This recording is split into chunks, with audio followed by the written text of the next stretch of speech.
Legible. Okay, council, I think we'll get started.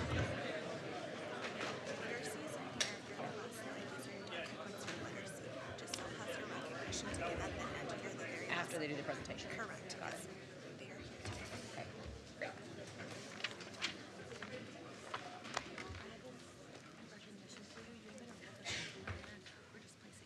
Just hold it. Actually, no, I lied.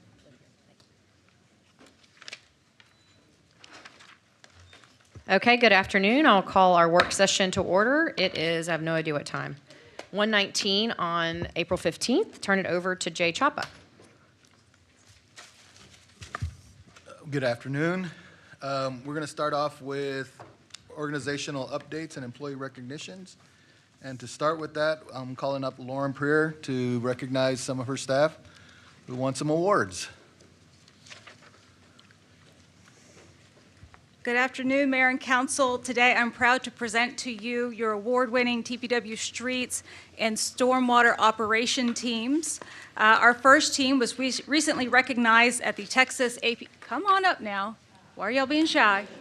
Come on, you know who you are. So our first team, the Streets Operations team, was recently recognized at the Texas APWA conference that was held in College Station this past February. So first up, we have Mr. Alex Aragon. He is recognized as the Equipment Operator of the Year for Texas. Woo!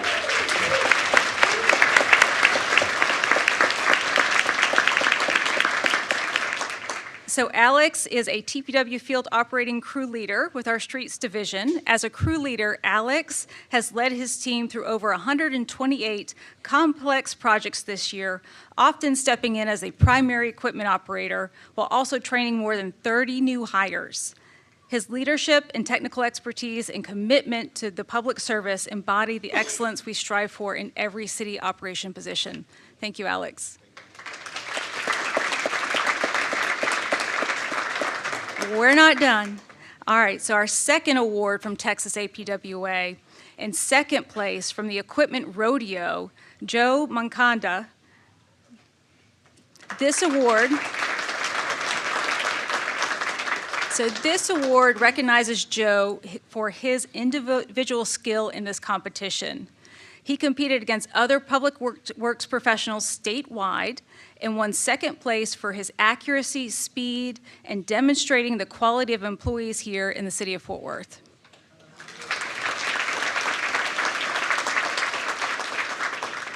Keep the applause going, we're keeping. Okay, our third award winner, John Rodriguez, so he's not able to attend today, but he won the Texas APWA Field Excellence Award. So this award recognizes John for his contributions to operational innovation in public works. Mr. Rodriguez became TPW's first closed-circuit television certified operator and was critical in advancing the underground storm drain assessment program. All right, next, we were awarded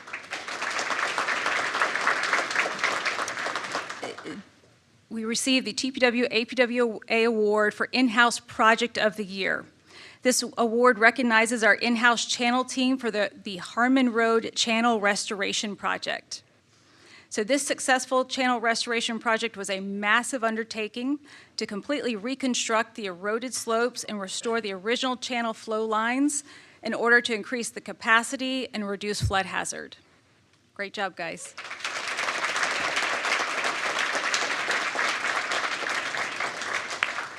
All right, so next up we have our stormwater team. The Texas Floodplain Management Association is an organization of professionals involved in the floodplain management, flood hazard mitigation, the National Flood Insurance Program, flood preparedness, warning, and disaster recovery.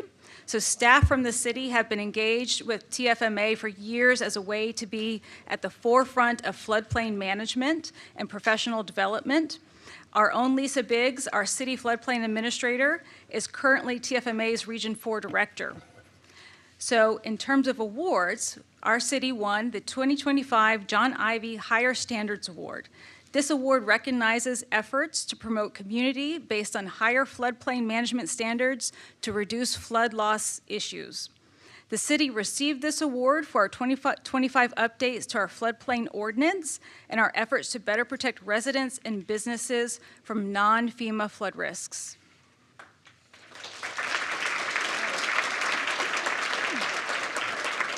I don't know why they're being shy today. They aren't normally this shy. All right, and last but not least, our city was recognized as the 2025 City Floodplain Management Excellence Award. This award is for a Texas city that has shown excellence in the field of floodplain management, demonstrating achievements in reducing flood losses and preventing loss of life through administration of its floodplain management system. So over the last year, the stormwater management program has made tremendous advancements in working towards reducing flood loss and protecting lives through the non-FEMA flood risk initiative. So creating a new floodplain development permit, as well as advancements to the high water warning system program. We're also accelerating the delivery of phased large-scale flood mitigation improvements and improving the maintenance service levels. So great job.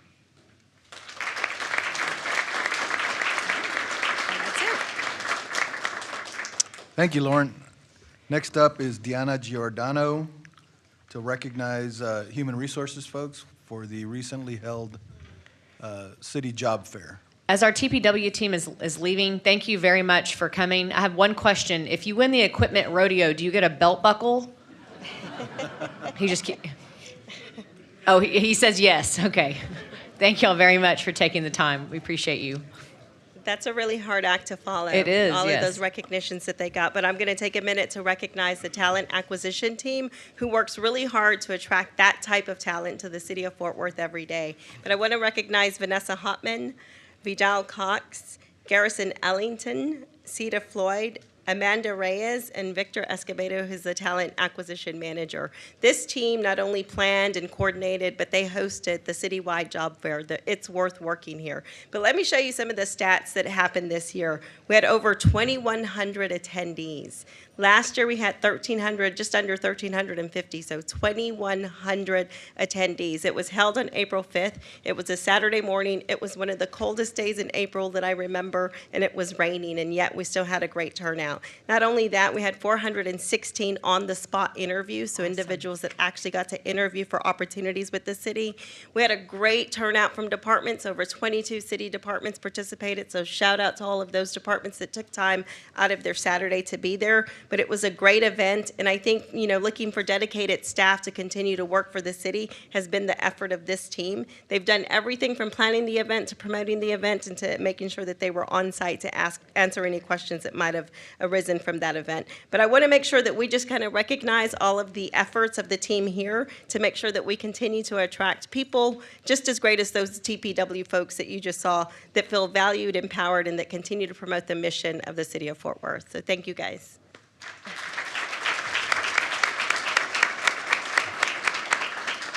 Thank you, Deanna. I did some secret shopping. I went through there, and they're doing a great job. They turned me down on multiple jobs.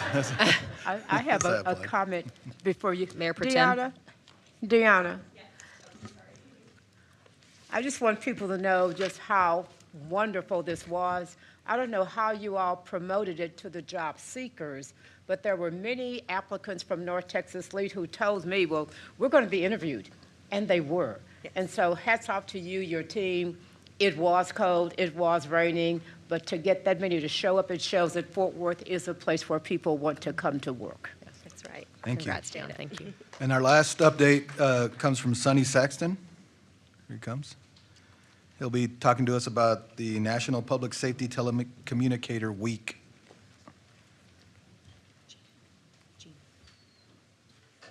Good afternoon, Mayor and Council. So this week is the National Public Safety Telecommunicators Week, and that's the week that we recognize all those that work in our emergency communications centers. I can tell you as I learn more about our community and about the team that we're going to recognize, guys, come on up here, or stand up at least, that I'm learning about the amazing work they do every day They are essentially our gateway to emergency services. Yeah, we're gonna try to get you up here.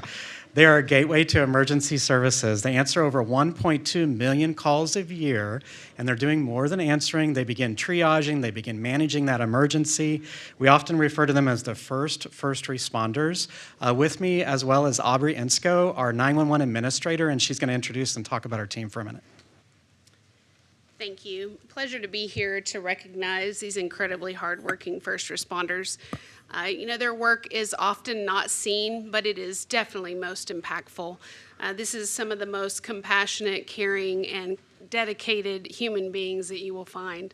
Their heart is there to serve and step up when those precious seconds count, giving those moments back to this community. So can I also ask, there's some FAO members here, the fire alarm office, who are part of this group. Could you guys come join us, please? So if you may not know, currently, and we're going to talk a little bit more about this soon, we have 3 emergency communications centers in the city of Fort Worth. One is the Police Communications Group, that is police dispatch, 911 call taken, police support. The other is the Fire Alarm Office, responsible for dispatching fire resources. We work hand in hand with them. And also your first responders at MedStar that are facilitating EMS response. So all these groups work very collaboratively together to make decisions in the best interest of everyone we serve, so community and our fellow first responders alike. So would you join me in just thanking them for their service and dedication to this community and give them a round of applause during their special week?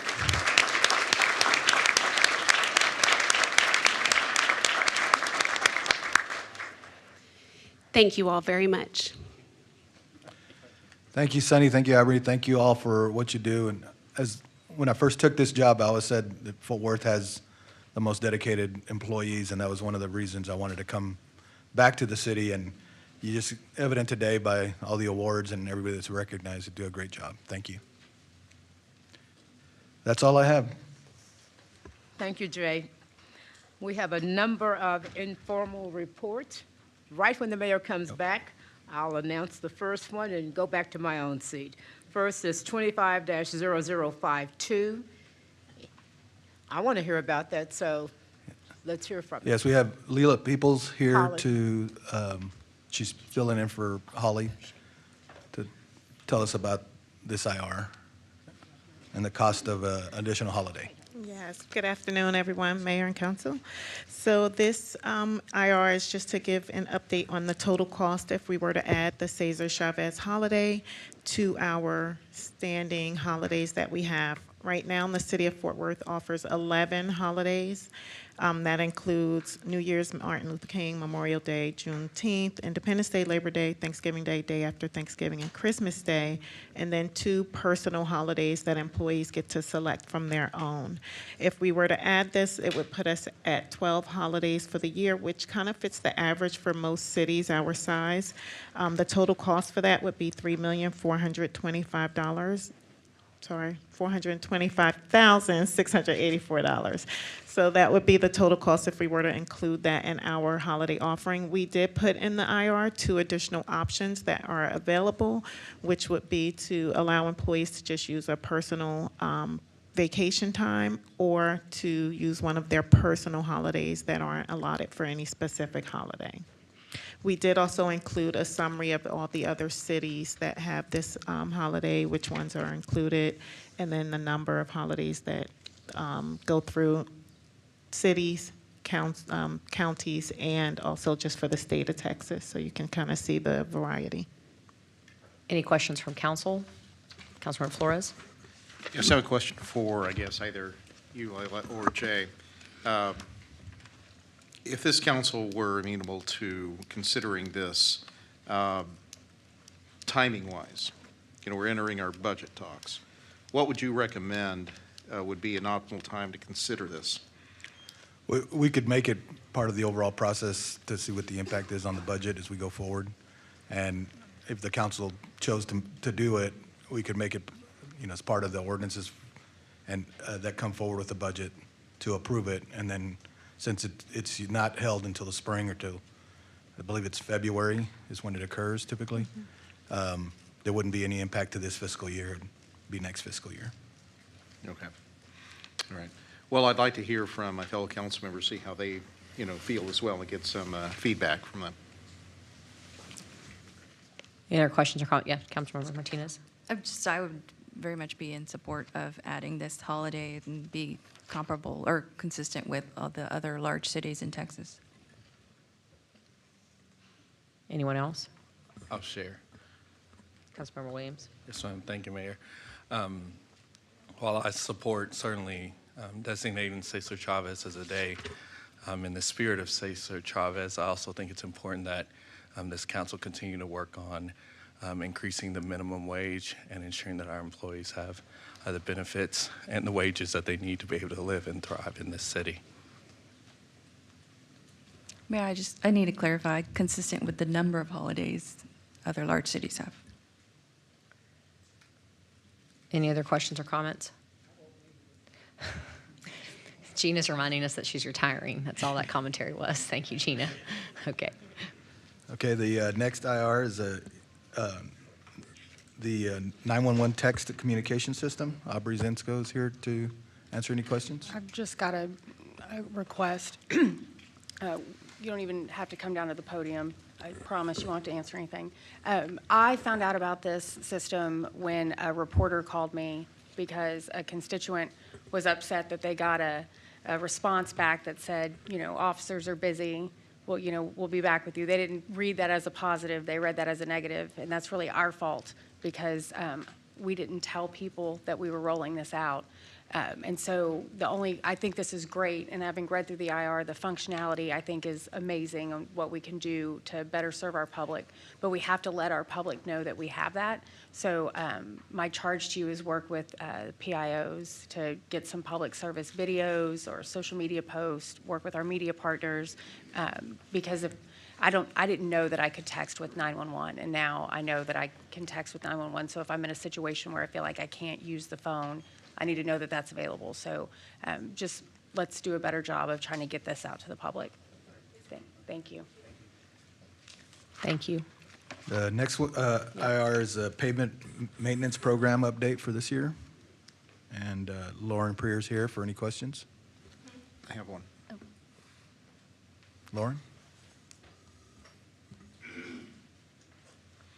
Yes, sir.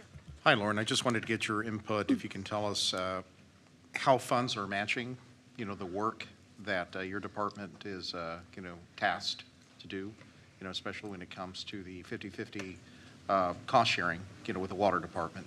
Okay. Previously, you had addressed the council and told us what those results are, how we were, behind a little bit, in terms of funding, and just wanted to see if we're doing better as far as Yeah. matching, funds with the tasks that we have to do. Well, so I believe our 50/50 program, and it's not addressed specifically in this IR, so this IR really just talks about our progress with the fiscal year 25 street maintenance program. So as you know, the council had added additional $10.4 million to this budget for a total of $38.8 million, which essentially added 33 lane miles of maintenance to this program. But within our street maintenance program, the council member is referring to our 50/50 program with the water department, where we both have a shared interest in, essentially they have identified a street that needs water line improvements, and we have identified a street that similarly needs street improvements. And so that's roughly, I want to say about $3.5 million a year that is dedicated towards that. And so we're really able to stretch our dollars, and it's most cost efficient for us to work on these projects together. And we're also not inconveniencing the public by essentially working on a street twice, once for water line work and then the second for the pavement work with which we both know is needed. So that is progressing well. I know that we've been partnering with them, primarily using bond funds for the 50/50 program and really capitalizing on the cast iron replacement program. So we're looking for opportunities there where we both have an interest in those roadways. One of the opportunities that you, during the time that you met with my office, we were talking about how do we make our dollars go further, when it comes to resurfacing streets. I forget the technical term of art, that there was a new methodology of approaching how we do repavement of concrete streets, kind of using ground-up aggregate to accomplish that goal. Can you talk a little bit about that and Yeah, tell so, us how we're coming along with it? stretching back to a couple years ago, I think that what we were looking at was essentially more POLs. And so that is kind of a more intensive maintenance treatment where you are actually getting into the subgrade and structurally repairing that. Now, it's not a full-blown reconstruction where we are replacing back of sidewalk to back of sidewalk, everything new, but you are essentially repairing that structural integrity of the base of that roadway. So we are still utilizing that. I would say it's one of the many tools in our toolbox. And that program is definitely one of the most cost-efficient ways to address streets. All right, thank you. Councilmember Crane and Councilmember Hill. Yeah, thanks, Lauren, for being there. I just thought it worth noting here, since we're in the process of Ridgemar. If we can look at this, there's a street your staff should be aware of that Mr. Needham has contacted many times. It's about 2 or 3 houses that just at the end of the street that didn't get finished. If we can look at finishing off the rest of that street, it'd be helpful. Okay, yeah, we'll Thank look at you. that. There could be many reasons for that, but I'll look into that personally. Thank you. Councilmember Hill. Lauren, could you give an overview on how these projects, the streets are selected and then evaluated and ranked by priority to meet the resurfacing list? Okay, sure. And we could be here all day on this. I'm proud to say that we actually have a PhD who runs our pavement program. And so there is essentially a decision tree. And to put it shortly, that projects are prioritized when they become critical for maintenance. So essentially, there's a hierarchy of maintenance procedures that we can do on a roadway. So the more deteriorated it becomes, the more intensive the maintenance.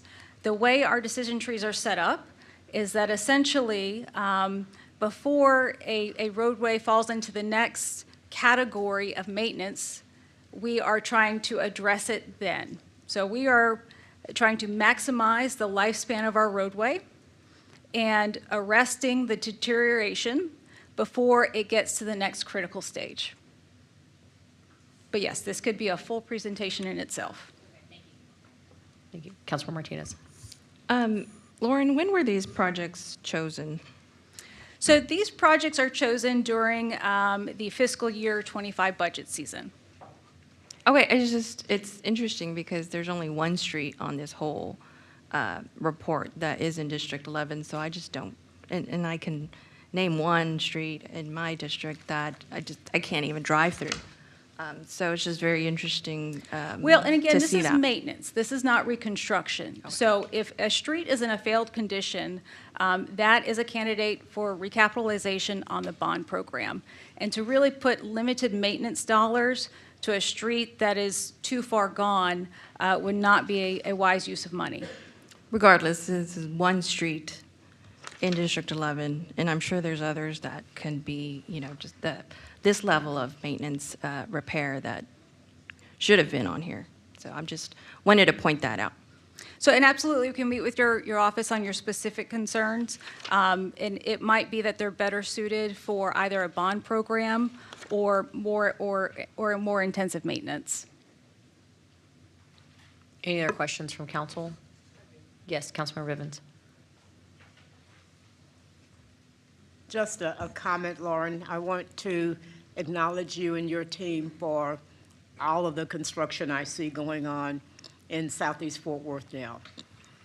When you take a look at the Southeast Connector project and how your teams are coordinating along with stormwater, I don't know how you're doing it without loss of life. And so just hats off on that. I did see the media coverage from one of your staffers in the field promising to have a street repaired by a date specific. I'd caution against that. Anything could happen, but it was good PR. And just, hats off. And Councilmember Martinez, I am right where you are right now, because this time last year and the years before, I just knew that they weren't looking at my streets. I can tell you that with certainty, Lauren will own up to it, because we had streets in complete failure in D5 starting from 2013 and beyond then. But, I just acknowledge her for being able to come and take a look. for those of you who have streets that you think should have been completed, it may have been something that you really never thought about, but it is baffling to the constituent when they see that sidewalk being laid until they get 3 houses from their own house. It just makes no sense. And so once again, communication is very important. But thank you for all you do. Thank you. We appreciate it. Thank you. Yes, Councilmember Beck. Okay. One thing I just wanted to point out for the council, it's on the last page of this IR, and it's a pavement maintenance funding gap that Lauren and her team put together. It'll be especially important as we look to the next fiscal year budget. You can see what was allocated from our last budget, $10.4 million.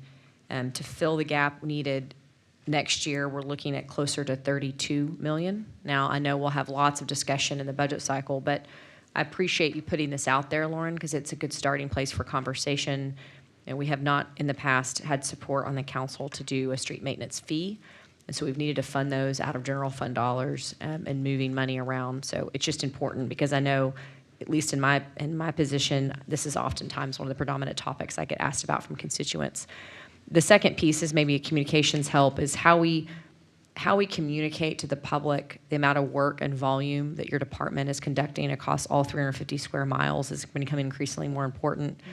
I'm not telling you your doctor or your PhD and I don't know, is it pavement science at this point? I don't know what you would call it, but how do we best, is an open question that we communicate to residents, how hard your department's working across the entire city.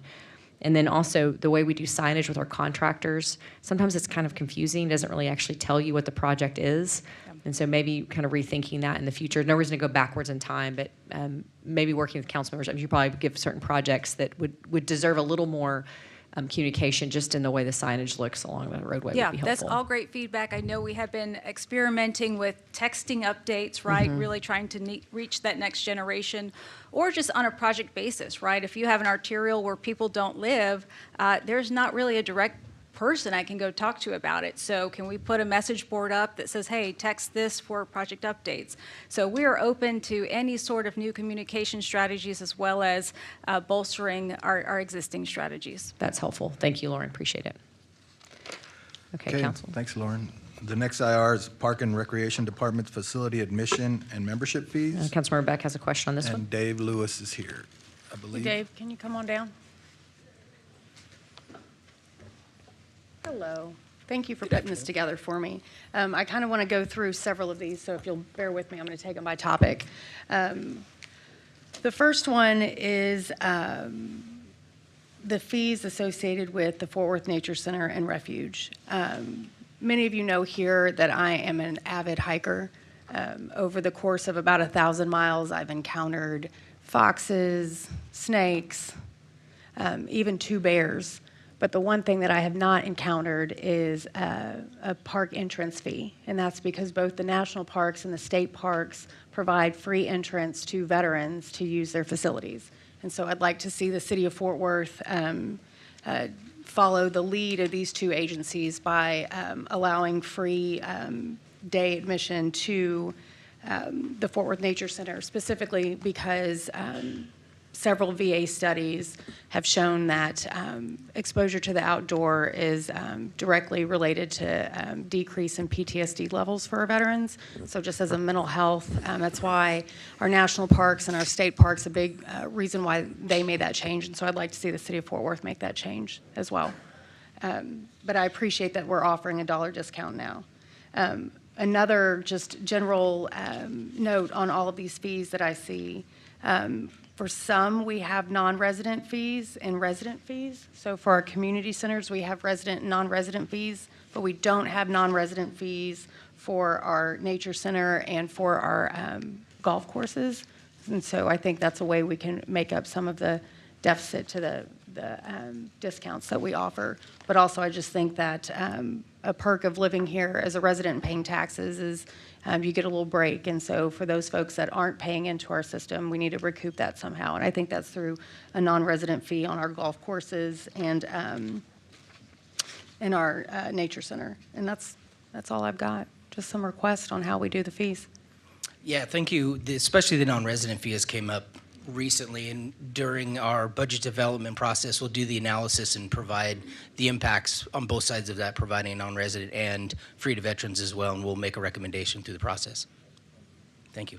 Thank you, Hey, Mayor, Councilor. just Yes, Councilor Larsdorf. It's a great idea. I love that. Excellent points. If we could, I'd like to see if we can extend that to our first responders as well for Fort Worth. I think it'd be great to get, it's the least we can do for what they do for us. So if we could just look at that too, that'd be great. Will do. Thank you.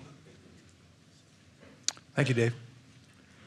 The next is an update on fiscal year 2025 mid-year adjustments for operating PIDs and the tourism PID. And Kevin Gunn is here in his second hat of acting economic development director. If there's any questions? No? All right. The next is water and wastewater impact fee update. Chris Harder is here to answer any questions. Yes, ma'am. Chris, really the question I have is, I see that we're increasing, we're going from 40 to 45% for the percentage collected.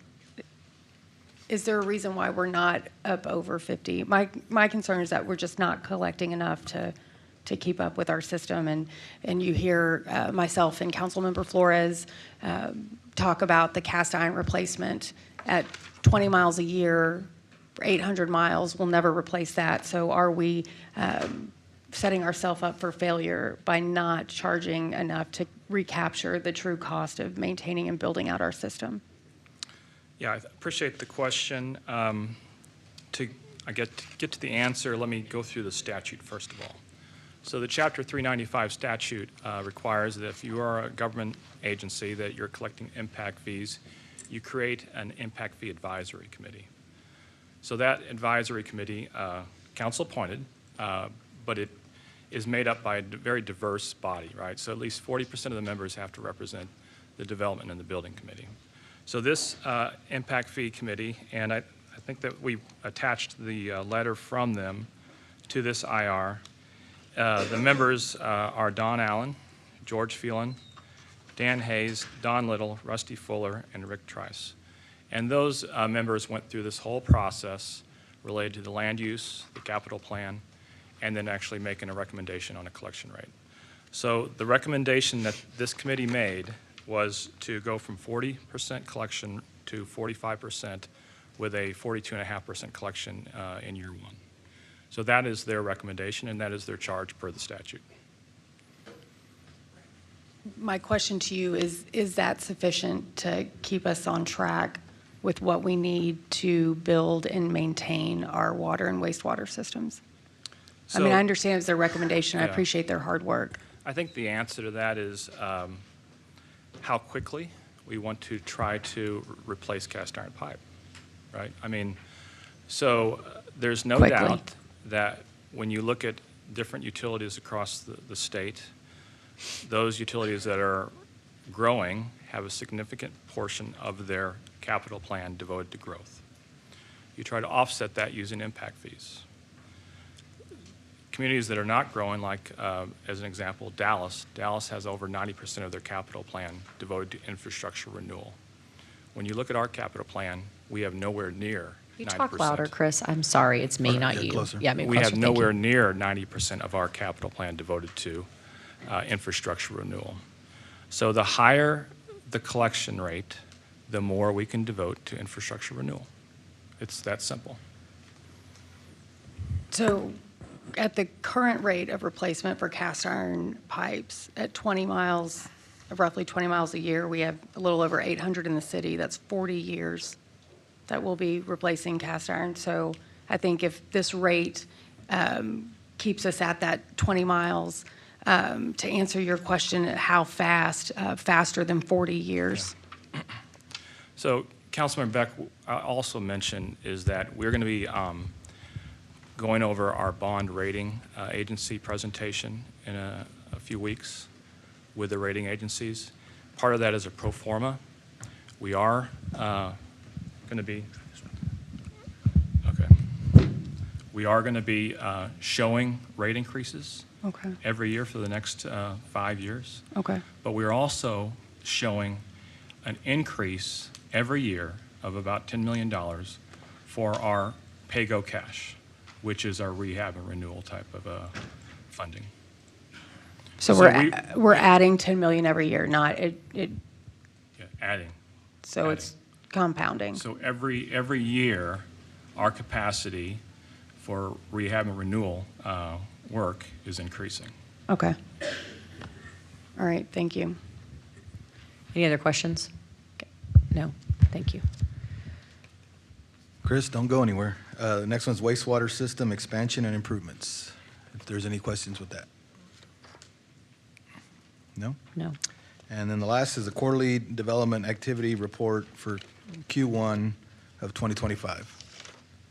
Any questions on that one? Nope. Okay, council, we'll keep rolling. Any questions on changes to boards, memberships, or commissions, MNC log, upcoming zoning cases? If not, we're going to move into our first presentation, which is the National Cowgirl Museum and Hall of Fame expansion briefing. I see Pat Riley here with the National Cowgirl Museum, as well as Wiley Daly with the projects group.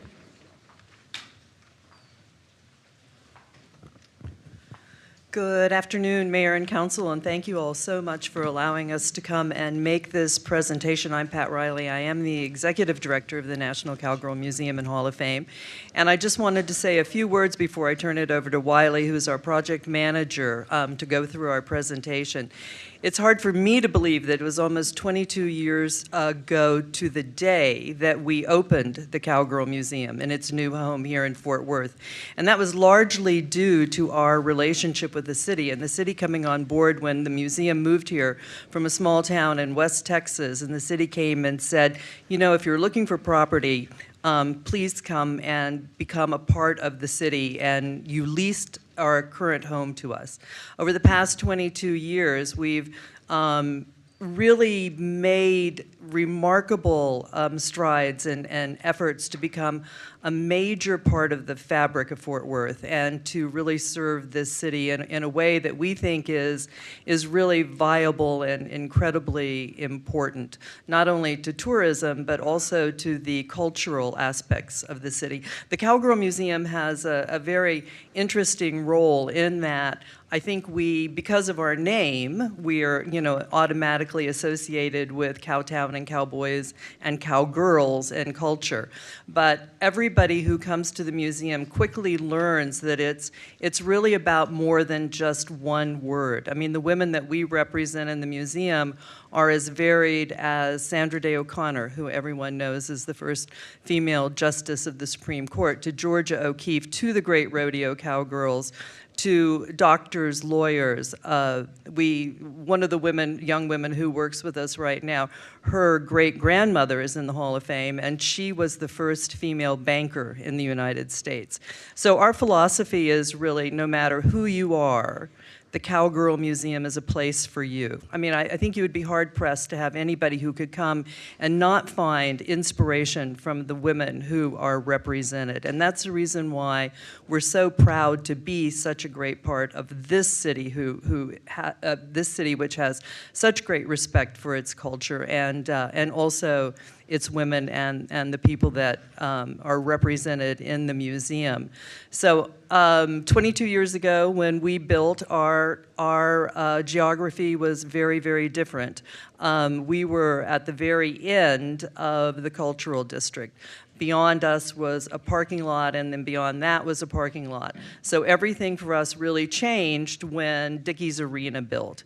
And all of a sudden, we became sort of the center of that area of the district. So one of the things that we looked at very quickly and realized was that our front door was in the wrong place. So the expansion that we're talking about here is in an effort to create a new front door, create new synergy with Dickies, everything that's happening off of Montgomery.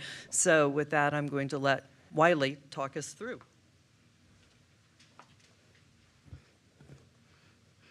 A little bit of additional background into what the Cowgirl Museum has done since they opened in 2002. So in 2015, they went through a major ground floor renovation, totaling about $2.1 million of raised money, where they redid their downstairs Legends Gallery. They also then moved into phase 2, which was a $5.5 million upgrade to their second floor. It's never just a horse gallery, which you can see both of them now today.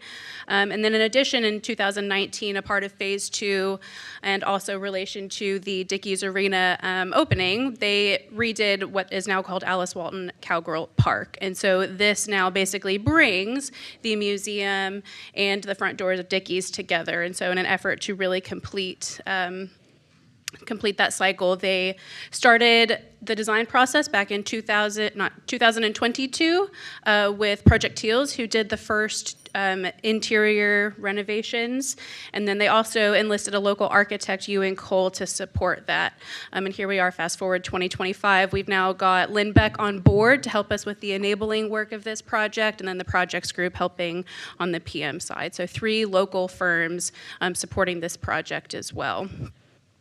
What this expansion is doing for the museum internally. So first and foremost, it's adding about 16,000 square feet of a wing that, believe it or not, actually in the original 2002 documents they had planned. So this was actually something you could see as a future expansion in the 2002 documents. The expansion is flipping the entrance so that now it faces Alice Walton Park and can really take advantage of that, and Dickies Arena and the access that all of that brings. It is also improving the access to the parking lot, which right now it's also pretty difficult to get to the front door from that west parking lot, which is where the majority of their customers park their car. It is also adding 4 new gallery spaces in this expansion wing, which allows them to improve their K through 12 TEKS requirements. And then it's allowing them to take advantage of their second floor, never just a horse gallery, and actually turn it into a much needed event space that's missing in the area. So this will dub as flex exhibit by day and then event space by night, which you can see in this photo here.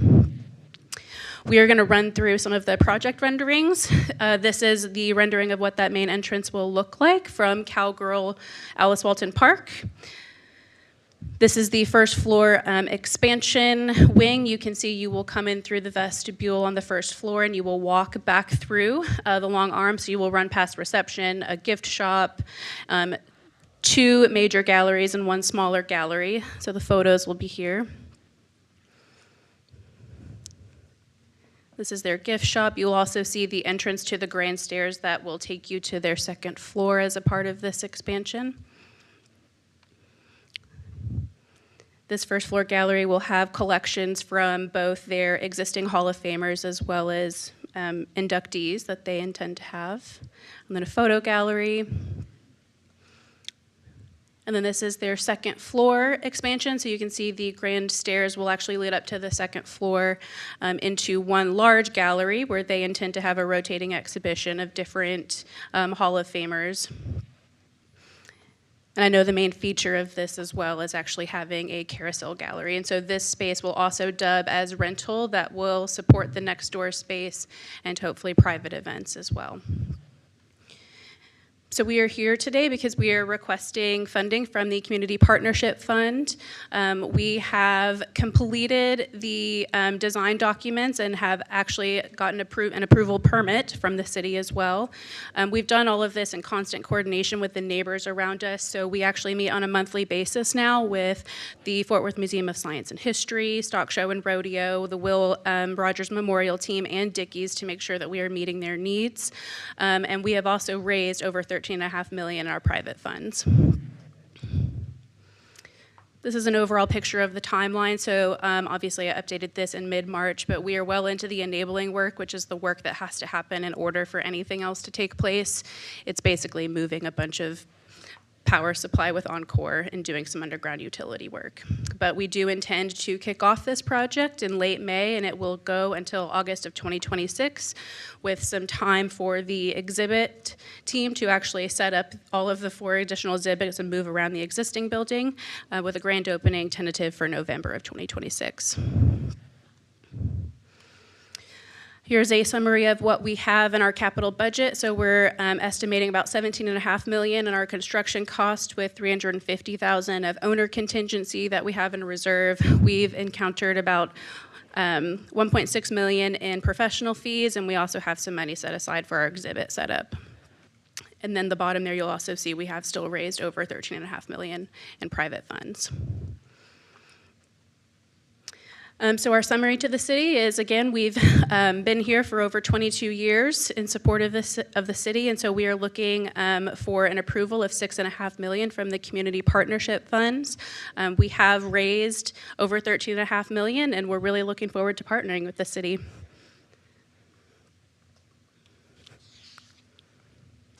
Jay, I'll turn it back over to you. Well, thank you for the presentation. Yes, so we've had several meetings regarding this project, and it's part of the cultural district. It's been there for a while, and it brings a heck of a lot of tourism, and so staff is working to see how, as we mentioned, most of our community partnership projects involves the city participating, especially on projects where the city owns the property and has a big impact to the city. And if the city participate with funds, our funds come in on the back end, so they've already raised about 2/3 of the dollars required. As we go through this year, we're looking to see if we can find the dollars they're requesting so we can come forward, and we have a few months this fiscal year or early next year to identify those dollars. And so staff is recommending that the city council, we want to bring back a resolution to the city council that said that the city council supports this project, not necessarily entering into actual contract for the dollars yet, but once we identify those dollars, we would then come back at a later date with an M&C to seek approval from the city council. So staff would be recommending moving that forward. Will this be included in our budget discussions? We could do that. We're That's looking where to I'd like to see it. $6 we're- million is a lot. We're looking to see how that we're going to end the year up and see if they're like last year where we had funds available at the end of the actual fiscal year. So it'd actually be fiscal year 2025, not 2026? Correct. If that was the case. But we would Okay. bring it back to the city council at that point. Okay.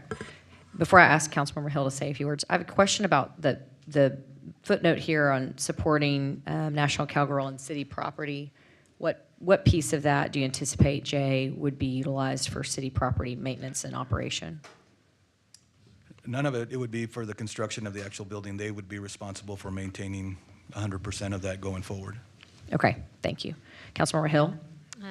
Juan, Wiley, and Pat, thank you so much for coming today. I think this project is a great example of leveraging a private-public partnership. Y'all have gone out, you've had the vision, your board has had the vision, you've raised the money, and you are looking for the partnership to continue to leverage these funds to bring in economic impact across the city of Fort Worth. This is just not localized to the cultural district, but this is a Fort Worth impact. And as you mentioned, it's not just cowgirls and cowboys, it's everybody in between, and tourism and locals alike. So thank you again. Thank you. Any other questions from council? No, ladies, thank you for coming for the presentation. Sounds like we'll come back to this in a few months. One Councilmember- comment. Yeah, Councilmember Williams. And this is, thank y'all for the presentation. Totally support this effort. My 2 cents on this is I understand during budget process we end up finding money in the budget of the fiscal year that we're currently in. My challenge is that we throttle back when we set the budget on important priorities like doing a $20 minimum wage, and then to find money in a mid-budget to fill the gap on our infrastructure, and then find money, Talk to into do the these- microphone, or maybe it's just Oh, me. Am I deaf sorry. today? I don't know. Okay. These microphones don't Maybe if they pick us just turn up, them but up, I'll be better. How Thank about you. this? That's better. So I'll go back. Totally support what y'all are trying to do. Kind of a broader discussion. I have heartburn when we find money for projects mid-year, when we're throttling back on priorities when we're setting the budget, like raising the minimum wage to $20. We made a very hard decision not to do that because we were concerned about whether or not we'd have funding available for that. And thankfully, we did such a good job managing the budget that we're able to fill the gap on infrastructure requirements, particularly transportation infrastructure, streets, and more specifically, as well as if we find money in the budget for this, right, we've accomplished 2 very important priorities while also throttling back on the minimum wage discussion at the beginning of this budget year. So it gives me heartburn, and that's not necessarily the way I would like to do a budget. Obviously, these things come up mid-year, but it's not fair also to our employees to find money and use the argument that we don't have money to support our employees who are serving our city. Thank you, Jared. Anyone else? No? Thank you, ladies, for coming. We appreciate you. Okay, next up is city literacy and reading resources. I think Midori Clark, our library director, and Monique Hill are going to kick us off as well with this presentation. Ladies, it's great to see you. I know we have some special guests in the audience also. We do. Good afternoon. I'm Midori Clark. I have the real honor and pleasure of serving as the Fort Worth Public Library Director. Today we are going to share a presentation with you about our literacy and reading support in action. And Midori, as you get started, I'll recognize Pete Guerin with the Sid Richardson Foundation is here with us, as is Caroline James. And then Elizabeth Brands, who runs the Morris Foundation, is also here. At the conclusion of this presentation, we're also going to do a literacy recognition, so I just wanted to make a note of that. And then separate from this, just make a note for council, we're going to move the emergency medical services update after this update, just for a few planning purposes. So anybody that's here from city staff may just put you on deck for that as well. Thank you, Midori. Back to you. Absolutely. So at the City of Fort Worth, we are really excited to partner with the community on literacy. We all know this is a very important topic for our community. And so today we're going to share with you from our two perspectives of our departments, the commitment to lifelong reading support. For the library, it really starts with the early childhood literacy. So we start with babies, and our programming really incorporates the Every Child Ready to Read initiative. This was something that was started by the Public Library Association and Association for Library Service to Children. And the 5 things that are incorporated in this initiative are talking, singing, reading, writing, and playing. So all of these programs that are listed on this slide here are things that incorporate those different techniques. We do thousands of story times. I think the library is really well known for story times. Have any of you been to a story time? Yes, I think several of you have, which is really, really exciting. I think it's something that the public library is very well known for, and it's really our time to get kids excited about reading and getting ready to learn to read. We're also very proud of our 1,000 Books Before Kindergarten program. This is a program where we encourage parents to get started with their children at birth, and we incentivize this participation for children and their families. We provide a lot of resources for these parents and tips to get their kids excited about reading and getting ready to learn to read. And we have had more than 2,300 families that have participated just in the past year alone. We also have our music and movement as well as Lego-based programs that incorporate all of the Every Child Ready to Read concepts, and they enforce our letters and numbers. We continue then with the kiddos up until their preschool age, and we also have family-based initiatives. Kinder Prep is a weekly workshop filled with fun activities to help kids and grown-ups prepare for the transition into kindergarten. We also have our Story Bites program, which is geared toward keeping school-age children who have outgrown traditional story times, keeping them involved with reading and talking about books. We have several different book-related events. Did any of you know that Paddington Bear was recently in the house at our libraries? Okay, I've seen a couple nods. We had hundreds of people who came to see Paddington Bear, and really this is a way for us to elevate reading and books and characters in the library by getting the kids excited about meeting those characters in person. And then we also have specialized reading kits that focus on phonics, different kinds of specialty topics, and other read-along books, etc.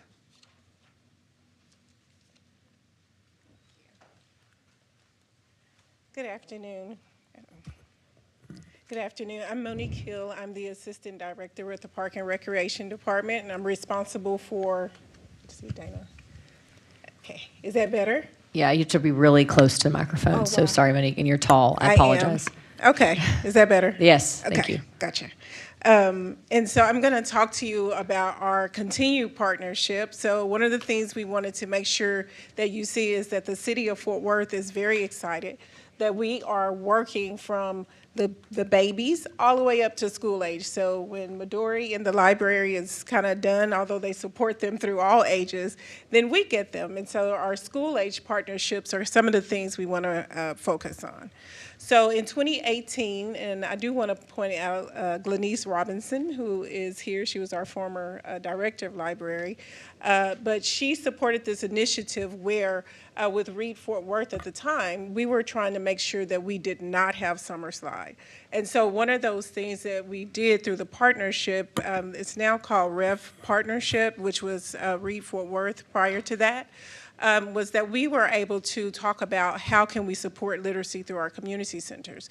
And so we did that by understanding what that looked like and what it meant to us to have positions called literacy support specialists, which originally was funded through the city manager's office, but moved into our community centers, and we learned that we needed to have these positions on staff during the summer when we had our summer day camp. So some of the things that we have with Rev Partnership is a provision of access to software that helps us with reading and literacy.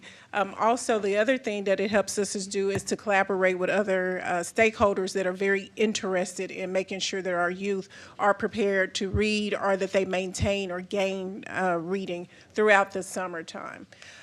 We have assessments that are done as well. So we have an assessment tool that we utilize called Reading A to Z.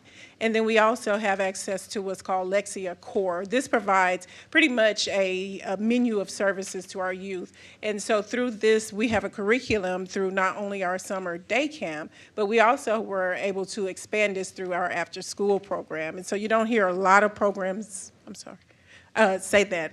And so one of the things that we are able to do now is to make sure that we have these programs in our programming. I'm sorry. Monique, I was just going to ask Elizabeth, is she still here? I missed her. I can't see if she is. Hi. You make you come to the microphone really quickly. Come up. It's just to brag on you. A lot of people don't realize this. You know, we started this initiative in 2018. It was actually a part of Read Fort Worth. Elizabeth was a part of that, trying to struggle with what we thought the right fit and role for the city is. And even through COVID and after, you've really stuck with the city to help make sure the program continued. And so I just wanted you to take a minute, if you don't mind, to talk about the meaningful nature of this partnership and how you've seen students be successful. Well, thank you very much. I'm honored to be put on the spot to answer this. And first of all, I mean, a huge shout out to the city. I mean, a number of you have been leaders under a number of mayors who have really championed education as a whole and literacy specifically. And the thing that we really see about the Early Learning Collaborative that has lived on now under the Rev Partnership is that these are community partners across our entire city that have a wide range of missions and programming purposes, from providing art programs and ballet programs, but all of them have a shared goal that literacy matters in our community, and a shared commitment that even if kids have signed up to come to a summer ballet program, that there's still a way to incorporate a minimum of 30 minutes of daily literacy instruction. And so what we really see as the power in this is that it's a shared community goal that literacy matters, and that has really been championed by our city and our city leadership to say that literacy should be a top priority across the entire city of Fort Worth. And we're thrilled about the community partners that, again, have diverse missions and purposes, but every single one of them has said our kids need to be able to read. And so this program continues by serving about 12,000 students every year in summer. And because the summer results were so impressive, and I know summer slide was mentioned, over 90% of the students in this program maintain literacy in the summer, or they grow their literacy achievement. Yeah, and click to that next slide, Monique, as Elizabeth is talking. This is really important for council members that may not follow this really closely when you're asked, what is the city doing to help with the literacy crisis in our city and really across the country? To me, this is the most reflective slide, and it exists in multiple administrations. This is not specific to any particular mayor. I really give credit to city staff for holding fast, and to Elizabeth and Philanthropy for really stepping up in a big way. But, you know, look at 2021, 100% of your students maintained or grew. The lowest percentage you saw was 97%. This is really preventing that slide that oftentimes happens for students in the summertime. So thank you to the city and your leadership for continuing to champion the importance of literacy, because we do have kind of the numbers to show that kids are growing or maintaining when they're in these programs. And so you're playing an active role in making sure that more kids are coming back to school in the fall with the literacy skills that they need to be successful during the school year. Thank you, Elizabeth. Thank you, Mayor. And Monique, I know you have one more slide before we talk about the new literacy roundup as well.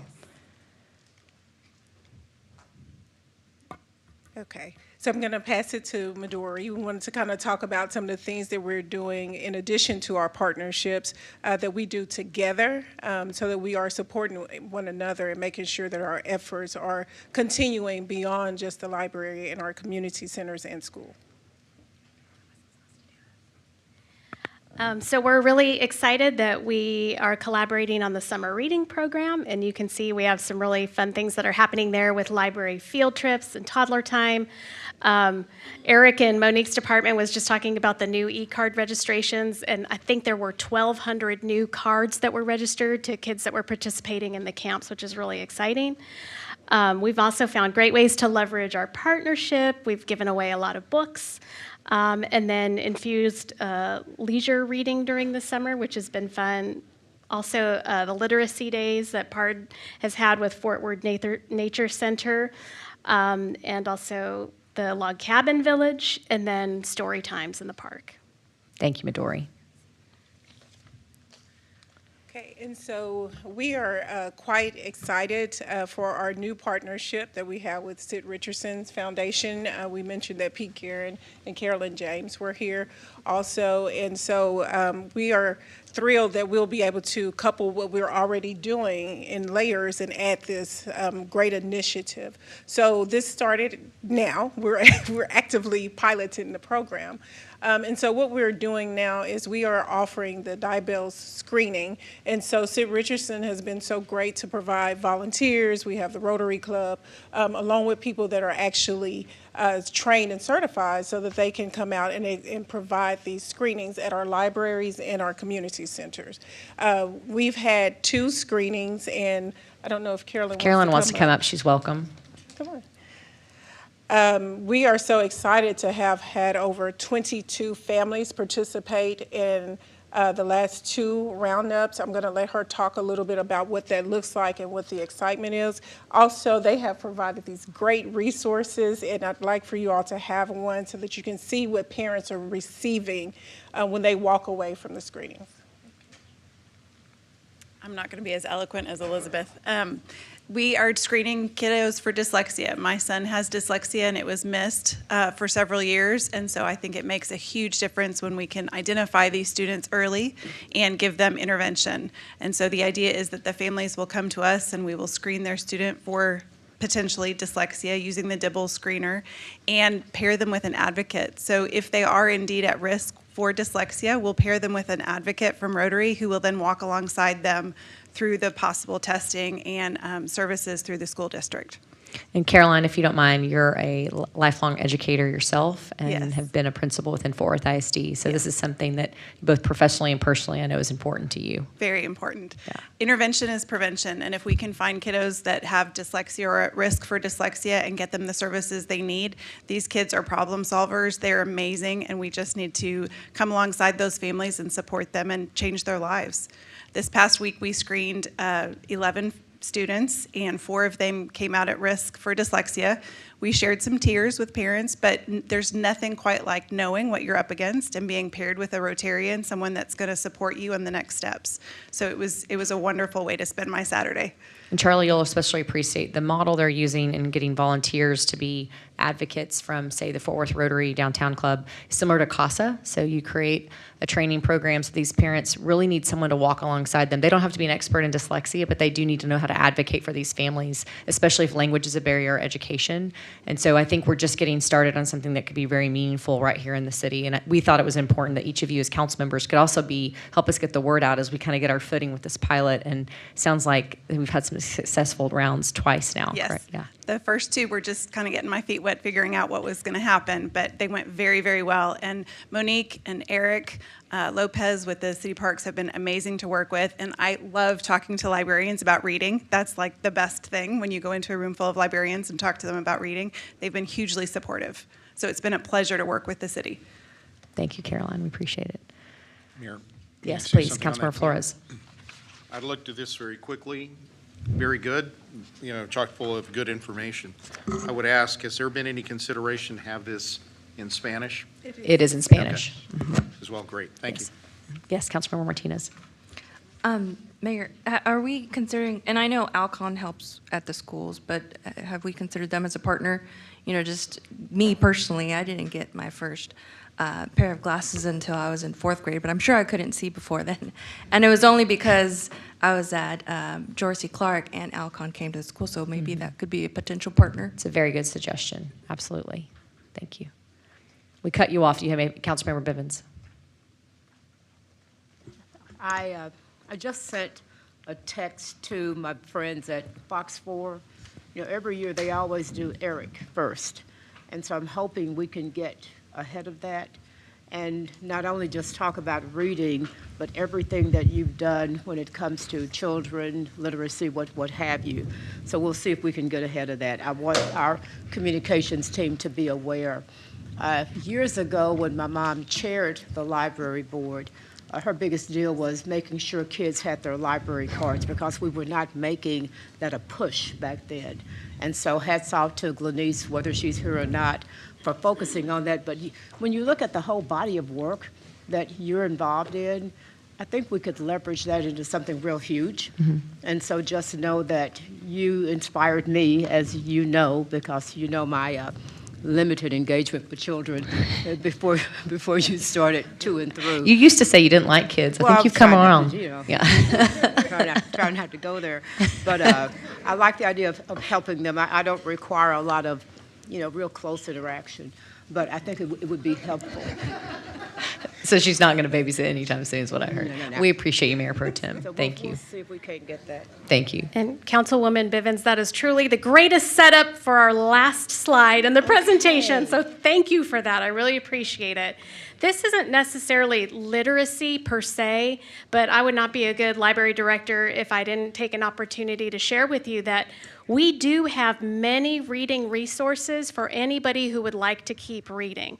So of particular interest to me, we have 1.5 million physical and digital books that are available at all different reading levels, all different topics. So if you're not a person who likes to crack open a book and read text, download the Libby app, listen to a book, because that all counts as reading, and we all learn in different ways, so please do that.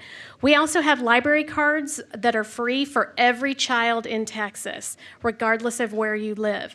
So please take advantage of that. We also have an educator's card, which allows our educators to keep the books a little bit longer than a normal library card. The incentivized reading challenges. We all know we have a challenge with literacy in Fort Worth, but I've also seen data that shows this is a community of readers. I think the classic example is our Mayor Summers Reading Challenge. Last year, we logged over 4 million minutes read, which was double what we logged the year before at just over 2 million minutes. So these kinds of incentivized reading challenges, seasonal reading challenges, are a really great way to keep reading and read with your family. Parents, you read a book while your kid's reading a book and all log together. It can be a really fun family event. We also have the after-school homework assistance, as well as several different book clubs for all ages and special needs. So we have a book club where if you have developmental disabilities, you can still read a great book and be part of the discussion. So please take advantage of all the amazing things we have at the library. Thank you, Midori. Council, as we close this one out, I've prepared a literacy recognition. Each of you may have participated in discussions and press conferences both at Fort Worth ISD around this topic and as well as the County Commissioner's Court. Rather than doing something that was simply ceremonial in our typical city council meeting, I wanted this to be tied to the work that is actually happening, not just by the people around this table, but importantly by your city staff that will continue well after we're gone. And importantly, we couldn't do this work without the partnership from people like Caroline and your team and Elizabeth and the Sid Richardson Foundation to bring us new ideas. Councilmember Martinez even had an additional partner that was maybe needed around Sight for Our Children. I think we're just getting started is the point of all this. And so a few things that I think are important to come across. I'm not going to read this entire resolution before I ask our partners to stand with me in a moment, but we understand in Fort Worth to have a world-class city, it takes a world-class education system. There are 12 different school districts in the city of Fort Worth. Fort Worth ISD is just one of them. I often use this statistic, about half of your students attend Fort Worth ISD. The rest attend others. But I don't think anyone around this table is satisfied until every single student has access to a high-quality education, and we understand that literacy is really at that foundation. It continues to be a priority for us. Unfortunately, only 35% of Fort Worth public school students are reading at grade level, which is a significant challenge. And so each of you are really allowing this city to rise to the occasion and partner with the right individuals and organizations to really make some change around literacy. I know that progress is possible. You see that it's possible in small and big ways across the community. I've been incredibly heartened by people like Caroline who say, I want to make a difference. I'm just a mom with a mission, and look what can happen with that in a very short period of time. I think, Caroline, you spoke to our city council back in October, and here we are, in April, and you've already enacted a partnership that's incredibly meaningful and meeting the needs of families in Fort Worth. So we really do appreciate you for that. So importantly, we want to give special recognition to Secretary Guerin, to Caroline, to Elizabeth Brands, and the many others are not in the room, to Monique and your entire staff. I know that you have a great team. So does Midori and the library system. They can't all be here because they're out serving the community. But we just wanted to make sure that we are prioritizing literacy in the city of Fort Worth moving forward. This is not just a ceremonial push. This is something that each of us should be charged with and really encouraged to make a difference for our students today and tomorrow. So with that, I'm going to ask our partners to stand with me, take a quick picture, and then we'll move into our next presentation. Thank you.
Pete, if you want to come up to the microphone, please do. He's going to say a few things. Thank you.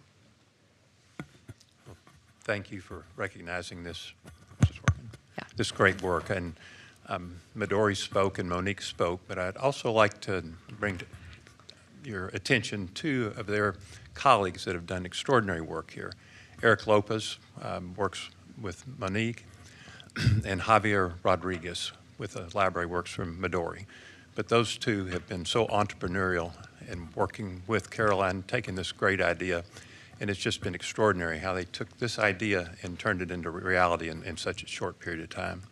And I'd also like to note that Go Beyond Grades, which the library is a partner, is a partner in this effort as well. So thank all of you, and the city staff is doing a fabulous job.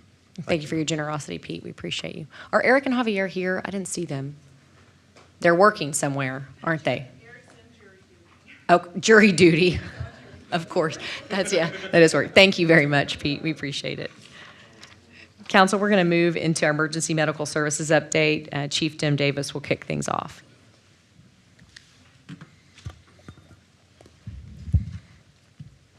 Good afternoon, Mayor, Council, Jim Davis, Fire Chief, and I am privileged to stand before you today and give you a most recent update on a lot of work that's been going on behind the scenes in order to prepare for an anticipated July 1 cutover officially of the emergency medical services system.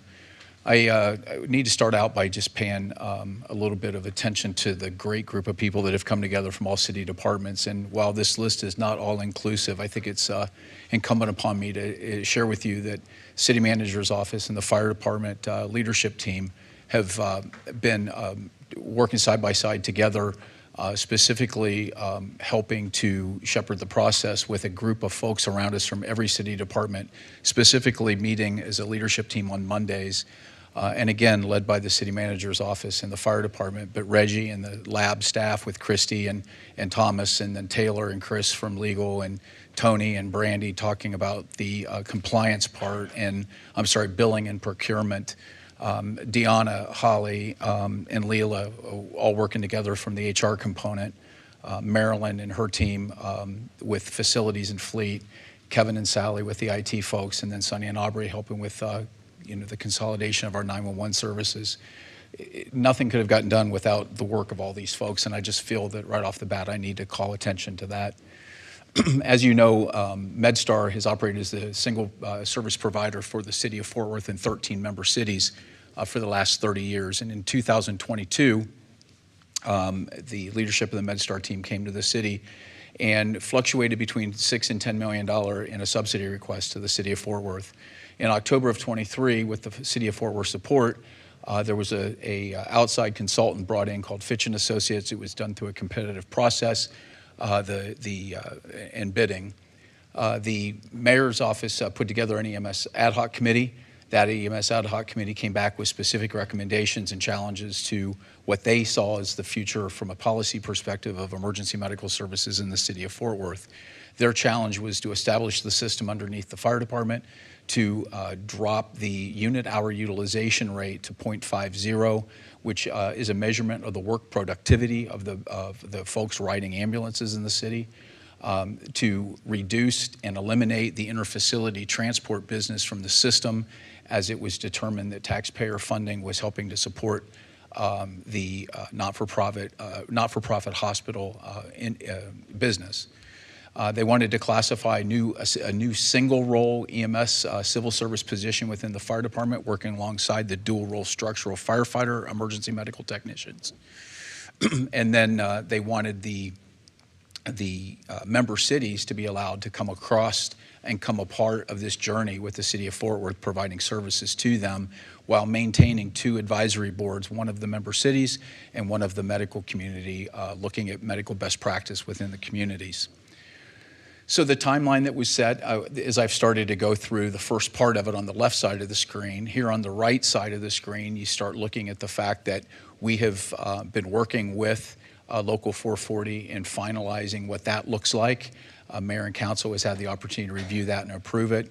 The EMS interlocal agreements with the member cities have all been worked upon, and I'll talk about that a little bit more in depth. The fire and EMS 911 consolidations to put fire and EMS into one single combined dispatch facility, and then a longer-term plan that is being built out by Sonny and Aubrey and their teams. The governance structure, the employees will be and are part of the Fort Worth Fire Department under the city of Fort Worth. The operational employees consist of the emergency medical technicians, the paramedics, their supervisors, and the telecommunicators. They are being represented by Local 440, as you know. The Office of the Medical Director has been established as a separate independent department, and you have been briefed on that previously. There are 2 advisory committees that have been established, and they are beginning to meet. The Emergency Service Advisory Board, they will be meeting for the first time May 8th to formalize their operating and structure. The Medical Control Advisory Board has met once, and they are formulating their structure as well. Services to the member cities has been documented by ILAs, and all of the member cities have been very cooperative in getting that completed. Member cities are working towards, they've been provided allocations for cost services based on a unit hour response consumption, and I'll talk about that a little bit more in a couple slides. So here's where we get to start talking about some budget issues. When Fitch & Associates was in town, they talked about the idea of approximately $10 million in new revenue for supporting the current system, and that projected budget is at $85 million currently regarding bringing EMS into the fire department. So the conversation about a projected budget impact, maximum we expect to be approximately $21 million, and where that's coming from is the additional staff, pension, and healthcare benefits Pension and healthcare benefits account for 16 million of that. And then the additional staff, that was 75 additional staff positions to meet the growing demand that Fitch identified in the service of the community is what is anticipated to be the remaining. The outside of that, where the pension and healthcare benefits, all of the other line items that have crossed over are right in line with the Fitch assumptions. Strategy, the fleet and equipment, we have got a capital replacement plan. When we started looking at fleet, we determined that there was a need for immediate investment in fleet related to ambulance purchases. Approximately 26 of their ambulances were in need of being replaced. And then there's been some challenges, not just with the vehicles, but also with consolidation of the communication strategy from a radio and radio talk groups, and making sure that fire, police, and EMS can all speak together on the same channels. The legal and compliance part of it, the final external audit from the MedStar board and the MedStar organization is due to come before you, I believe, tomorrow. The member cities and the ILAs have been complete with a lot of due diligence and a lot of work by Taylor specifically. The budget allocations will be going, and they need to go to each member city before June of each year, and our commitment to them is we get that ahead of that so they can do their budget process. And I've got a slide here that explains a little bit more about how their allocations are working. We are working currently with the state to get our updated license from being a first response organization to be a full transport organization. The application's been submitted. We are waiting on a regional inspection. We don't see any anticipated challenges with that. It's just a matter of working with them to get them in here to do that. We are beginning to permit other ambulance services in the non-emergency setting to begin working with the hospital systems to do their non-emergency interfacility transports. We've been phasing that out. We've reduced approximately 50% of that to this point, and we've permitted approximately 6 private services. There's a fair amount of interest in the west side of the Metroplex at this point. So the memorandum of understanding that's with the member cities dissolves the interlocal agreement that MedStar was created under. The service local agreements are specifically how we will interact and support the member cities. And then a uniformed EMS ordinance has been put in place with the July 1 start date from the member cities, from the city of Fort Worth serving the member cities. That is the way that this system has been set up. So when we talk about the budget, it's important to understand that the amount of budget at 80 million or thereabouts is being offset by the recovery of revenue that's associated with ambulance transportation reimbursement. And while there's a lot of complexity in that, MedStar currently is generating $60+ million a year in revenue. We expect that will continue. There'll be the one caveat to that I have to express to you is with some of the uncertainty that's going on in the landscape of the political climate right now in reimbursement rates. We're not exactly sure where that's all going to sit, but we're watching that very closely, and everybody is experiencing that right now across the country. We will continue to use an outside vendor. The benefit to using an outside vendor is that we challenge them, and their responsibility is to work in our best interest to stay on top of those ever-changing dynamics regarding what can be billed, how much can be billed, and how it's done without running afoul. And so I'm really supportive of that, and I think that's what MedStar was doing, and we're transitioning that over as well. And Tony and Reggie and his team are leading Chief, that. do you know off the top of your head what percentage of are we billing to private insurance versus Medicare or Medicaid? Yes, ma'am. There is, that's called a payer mix, and the payer mix primarily in this community, which is very similar to most major cities across the United States, 60% is either Medicare or Medicaid. Approximately 10 to 20%, 10 to 15% is some type of private insurance. And depending on the community, the uncompensated, uninsured rate is as high as 22% in some communities. And that is pretty consistent with what we're seeing here. But I can get you specifics because the billing company provides that to us on a monthly and quarterly basis. So I can get that specifically for you. Thank you. Because they do track that. Each individual department that we're working with, IT, fleet, facility, those folks, they are all working with us to put together their M&Cs that need to come before you for their purchasing agreements and things like that. The anticipation is they will come to you here in the month of April so we can get started with that ahead of the July 1 timeline. From an HR standpoint, we're looking at 617 FTEs coming over, and that includes 40 part-time folks that MedStar currently has. The conversation was about bringing those over, at least in the interim, until we figure out, get our feet underneath us, we figure out how and where we need to utilize them, or if we need them moving forward. That is a discussion down the line. But that is the staffing component of it. We have recently, there is the HR folks we worked with, they wanted to make sure that in the event that there was a group that did not transition over, they wanted to make sure we had an eligibility list to hire from, so we didn't come through the door without the opportunity to hire if needed. I'm very proud, I'm very excited to tell you that almost 1,000 people signed up to take our first single role EMT exam. Over 400, closer to 425 actually showed up and took it. There was a high pass rate. And so we're set up really nicely in the event that some folks that have been offered the opportunity to come over decide to go in a different direction. I'm not the least bit concerned that we're not prepared to do some hiring immediately to reduce any type of overtime that would occur from that. So that's actually really exciting. There was a lot of interest in that test. We've been working with the MedStar employees in the fire department, doing town hall meetings, recording them, getting them out, answering as many questions, oftentimes repetitive questions, about what the transition is going to look like to them regarding their career, their benefits, their salary, their working conditions. And so we've been working with the city folks and the communication folks in HR to do those meetings on a monthly basis. 440 has been very cooperative and very helpful in making sure that there's a smooth and seamless transition.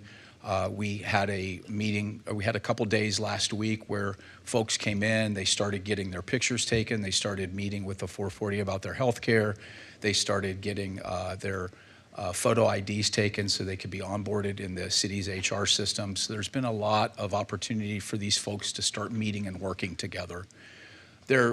We do have a plan. ADP was the payroll group for MedStar, and we were planning on staying with them through the transition of the fire police payroll project. And there's been some challenges with that from the ADP standpoint, not the city, but rather ADP. So we have made a decision to pivot, and we're all working together on that. The consolidation of the 911 centers between the fire department and MedStar is ongoing. The decision has been made to temporarily co-locate them at the MedStar facility on Altamere. That budget is on time, or is on point. That is, the project is on time and is on budget. We have been co-locating a couple different times now for a few hours. The knockout of the walls or the electricity needs to be upgraded. So there's been opportunity for these folks to already be working together. They're doing some good stuff together. They're working well. There's been no challenges there. I'm very appreciative of IT and of facilities and the police because they have helped to welcome them in and use some of their consoles during this outage that we had to, it was a planned outage. So that's all on target. We're planning on trying to get that done in June. So we've got a couple weeks ahead of time of the merger so that there's an opportunity for them. We're not flipping an entire switch in July. The fleet transition is going on. The vehicles are right now, they are being modified to accept the city's CAD system, so they're on the city systems, and that is going well with the support of IT.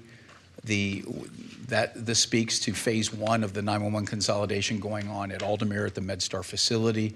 Phase two is a plan that I believe that Sonny is here to talk to you about, and that is a longer-term plan to use the Zipper building. I'll defer that to him. And then the communications, as I said, is being coordinated by IT. Chief. Yes, sir. May I interrupt you just for Yes, a quick sir. second? I don't want you to get too far forward because my questions go back to slides 10 and 11. Yes, sir. And I think you touched on this already. Using the external vendor, the billing part of that, what metrics or KPIs are we placing on that vendor to make sure that we get as much revenue from that source as possible? So the traditional KPIs that are measured are the turnaround time on getting a claim out the door, because in general, there's a 90-day window in which from a time the claim is generated and filed until there's some type of reimbursement. However, secondarily, there's also the work that needs to be done to work to maximize, to your point, to maximize the allowable reimbursement rate based on when and where the recipient of service is in their deductible. So there's something to be said. We don't just measure how quick the turnaround, but we want to make sure that it's filed at the proper time to maximize that reimbursement. And we work with, and I believe that Reggie and the finance team will be also working with the billing organization to make sure that we comply with federal law on that, but to do it to your point. So that's one, and that's the main one.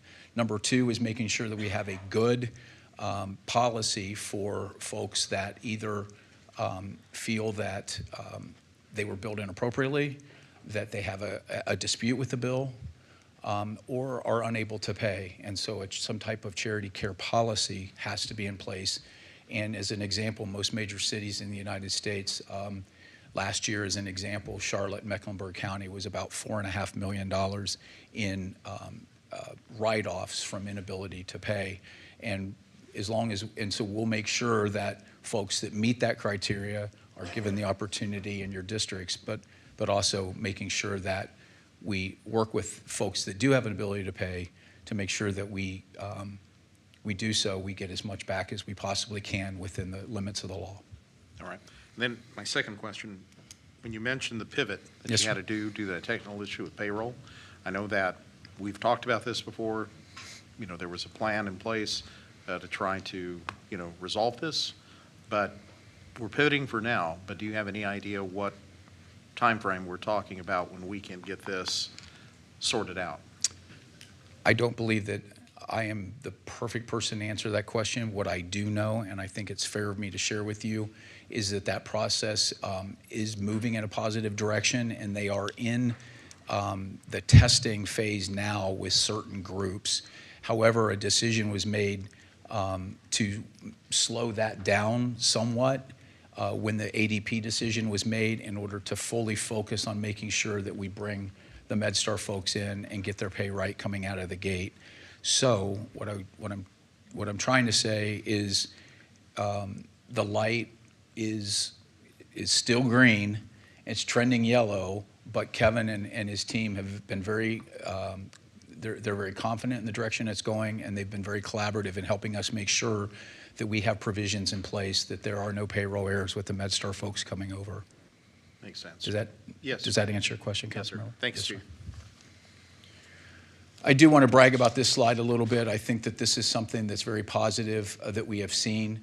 Even though we are not fully responsible for the system, we have a lot of things going on in it that we are owning. And we are seeing that the average response times right now are just under 7 minutes, 6 minutes and 45 seconds on average across the city. There are certain council member districts that there have been areas of challenge, and we have been very pleased to be able to report to those folks that the transition, we're seeing a decrease in folks leaving the MedStar system in anticipation of coming over, and because of that, we're able to get ambulances on the street, and therefore we're able to get ambulances in front of addresses in a proper amount of time. So I'm very proud of this slide on behalf of the folks that are coming over. They're coming to work. They're out on the street. They're working side by side, and they're getting to places in a reasonable amount of time at this point. And so I just wanted to share that with you. This is the month of March based on And this is a 5,000 response time update, Chief. Do you remember a year ago, maybe what these numbers look like roughly? Yes, ma'am. They were above 10 minutes. Thank you. They were closer to 11 minutes. And again, I can get that for you for comparison. Thank you. So this is, next slide is talks about the operational enhancements. On the left is the things that, we discussed in the ordinance, and the amount of expenditure going towards them. The slide here talks about the revenue, and one thing I want to make sure that I point out to you here is that the member cities, in addition, the largest bucket there is the reimbursement that we will be recovering from billing for services and for transports, the general fund support, but then the red is the member city support. Each of the, this says 14, and I want to explain that. There's 13 member cities that we're coming across as part of the transition. Since we did this, a 14th city, and that being Richland Hills, is asked to join the consortium and work with us all moving forward. So there are now the city of Fort Worth and 14 member cities, and they are being, and here's a breakdown of their unit hours. As you can see, Haltom City is the highest. White Settlement's not, too terribly far behind them in Forest Hills, but then it really drops down to some places like Westover Hills and Lakeside, Edgecliff Village, Blue Mound, a whole lot smaller. So what am I talking about here? These cities, the way the system is being set up, we know that it costs us about $140, $150 a unit hour to operate an ambulance. That is the truck, the people on it, the equipment, and things like that. It's $141, I believe. We know that in the previous fiscal year, they used ambulances a total of X amount of hours. They needed ambulance transportation services from the time of dispatch to the time and back in service. 1,000 runs in their city, on average 1,000 hours of time, because a typical ambulance run and transport in the general area is 60 minutes. So do that math, and that is a calculation of how these communities are being asked to help supplement the readiness model of our system as we do dynamic employment around the city. So I share that with you to talk about the idea that we owe this information to them in June every year so that they can do their budget, and then we will true up with them based on what their actual usage is versus what their pre-existing usage was. So future of what we're looking at, we do expect that revenues, this slide talks about the more we transport people, the more receipts we expect to receive, and provided that everything stays the way it is today and that there's no changes in the reimbursement structure from the federal government and the state government, we expect that that will be true. We expect that the system will grow. We expect that our improved response times and our system reliability will allow us to provide those transports instead of giving them to other agencies in order to do them for us because of our lack of capacity. Right now, Eagle Mountain, American Medical Response over in Arlington do every day a fair amount of transports for the MedStar system, and we have seen a reduction in our dependency upon outside agencies over the last couple months. There are other strategies that are being explored to manage the volume that do not require transports to an emergency room. Those things are such as telemedicine and going either through the 911 center or going to the place of residence and talking to folks about, all right, do you need to go? Do you want to go to the emergency room? Versus we can use telemedicine to get a doctor here, right here on the screen and talk to you right now. The whole idea and the concept is if it costs us $300, let's say, to do a run, and we're only being reimbursed $250 a run, is there ways that we can make sure that we stay within budget and make sure ambulances are available for those that truly need to be transported by ambulance? But while the city's investing more in our EMS operations, is what we're sitting here talking about today, we do believe that the increase in revenue will from transports that we are doing will offset the cost of providing that service.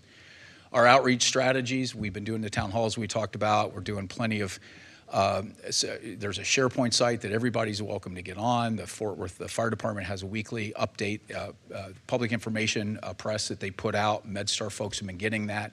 Sonny was here to talk to you about Telecommunicator Week, EMS Week's in May, and we've got a lot of things planned for that from a public education rollout. We have put a cultural awareness committee together. This is Mary Ann. Many of you may remember her from her time here with the city. We did a day-long retreat at Assistant Chief Retired Homer Robertson's place. We all got together. We decided as a group between the MedStar leadership, the fire department leadership coming together, what our mission and values was going to be, that we were going to be one team, that we were stronger together. We decided on an acronym that stands for the True North, and that is putting people first. That we will work towards operational excellence. We'll be loyal to the mission. We will be aligned in our mission. We will work to build resiliency into the system. We will function with high integrity and selflessness to service. That is our guiding principles in putting this merger together.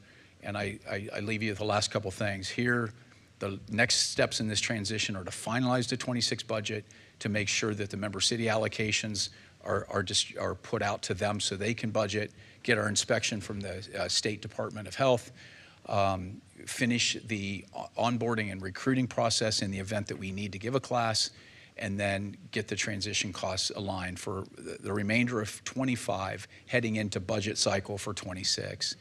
I share this with you. This is the first branded ambulance that's out on the street. A couple things of note that I would show you is that gold star in the middle. Council member, as you'll know from our time on the board together, that was generally red as the MedStar. We have turned it gold as, you know, a tribute and a tip of the hat to where the EMS systems come. And in the upper back left, above the 99 in the upper part, you'll notice the Molly in the city of Fort Worth, those markings around it.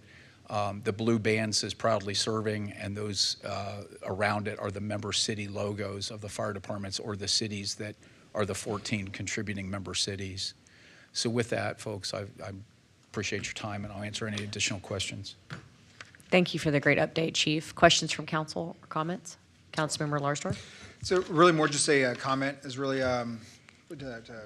Councilman Flores' point was about the payroll issue. I know you mentioned some of the successes that we've had with MedStar and having more ambulances out there now. I think firefighters have become accustomed to getting paid whatever they get paid, right? It's like it's in God's hands, whatever they get. What I do want to make sure we do, though, is as our MedStar employees are coming over, I'm sure they're going to be happier, better quality of life, but I just want to make sure that when their expectations are managed, and that they understand there may be some headaches and some hiccups, but we are working to get it under control. Because I'd hate to see us lose them to someone else who is at least getting them paid on time. I love our firefighters, I love our MedStar folks, but at the end of the day, they're doing it to serve their community, but also they have to pay bills. And so I just want to make sure that we are doing what we need to as a city to ensure that, you know, this is a priority in getting that whole mess fixed. So anything that we can do, please let us know on that. So thank you. I appreciate your comment, and I assure you that I feel the same way. The last thing that I would want to happen is them to lose confidence because of that.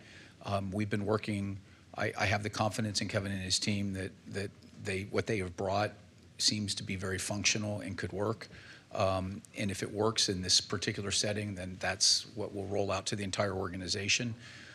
However, I'm also working with my team to make sure that we build in a way to capture the exceptions to their payroll, you know, when they work in an additional overtime shift or something. So we have good records of that in the event that we have a system issue and we need to go back to paper and pen, we've got the data. So we're working on a safety net as well as a solution with the confidence that we're going to pull it off.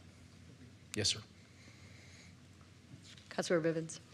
Chief, I think you know I'm a fan of yours. If there was a Jim Davis fan club, I'd be president.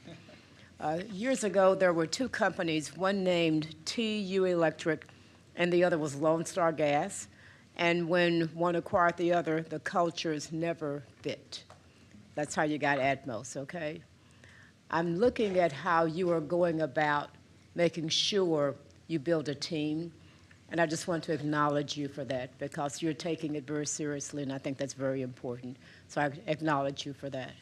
Councilmember, I'm going to say thank you to that, but I'm also going to tell you that there's two members of the upper middle management and leadership of MedStar that decided to stay and see this through. Their names are Heath and Sean. They're part of the leadership team of this group. They have been an absolute pleasure to work with, and they have been essential to making sure that the staff of MedStar feels that there's inclusiveness. And so I can't say enough about them. And I thank you for the recognition that we're trying to put a good team together to take this home. Councilmember Flores, did you have, yeah. Yes, Chief. When you covered the budget and finance, suffice it to say, all along we knew that we would be looking at an improved system, with some projected, increase in costs, right? We're merging two departments and offering a higher level of service in doing so. I don't want to do a deep dive, but in your opinion, for example, the projected annual budget impact of approximately 21 mil, that, for me, when I look at this, is not entirely surprising, right?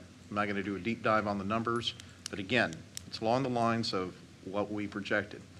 We knew what, the startup costs were going to be, and we also knew what the year after that was going to look like. We expected those cost increases until things settle down and, and all our operations, are functioning as they should. Do you have anything that you want to add to that to give us, a little more context? Councilmember, the only thing that I really think that I can give to provide context to this is that some of the other cities that I could say are somewhat comparable, Austin, Travis County, we just eclipsed them in size.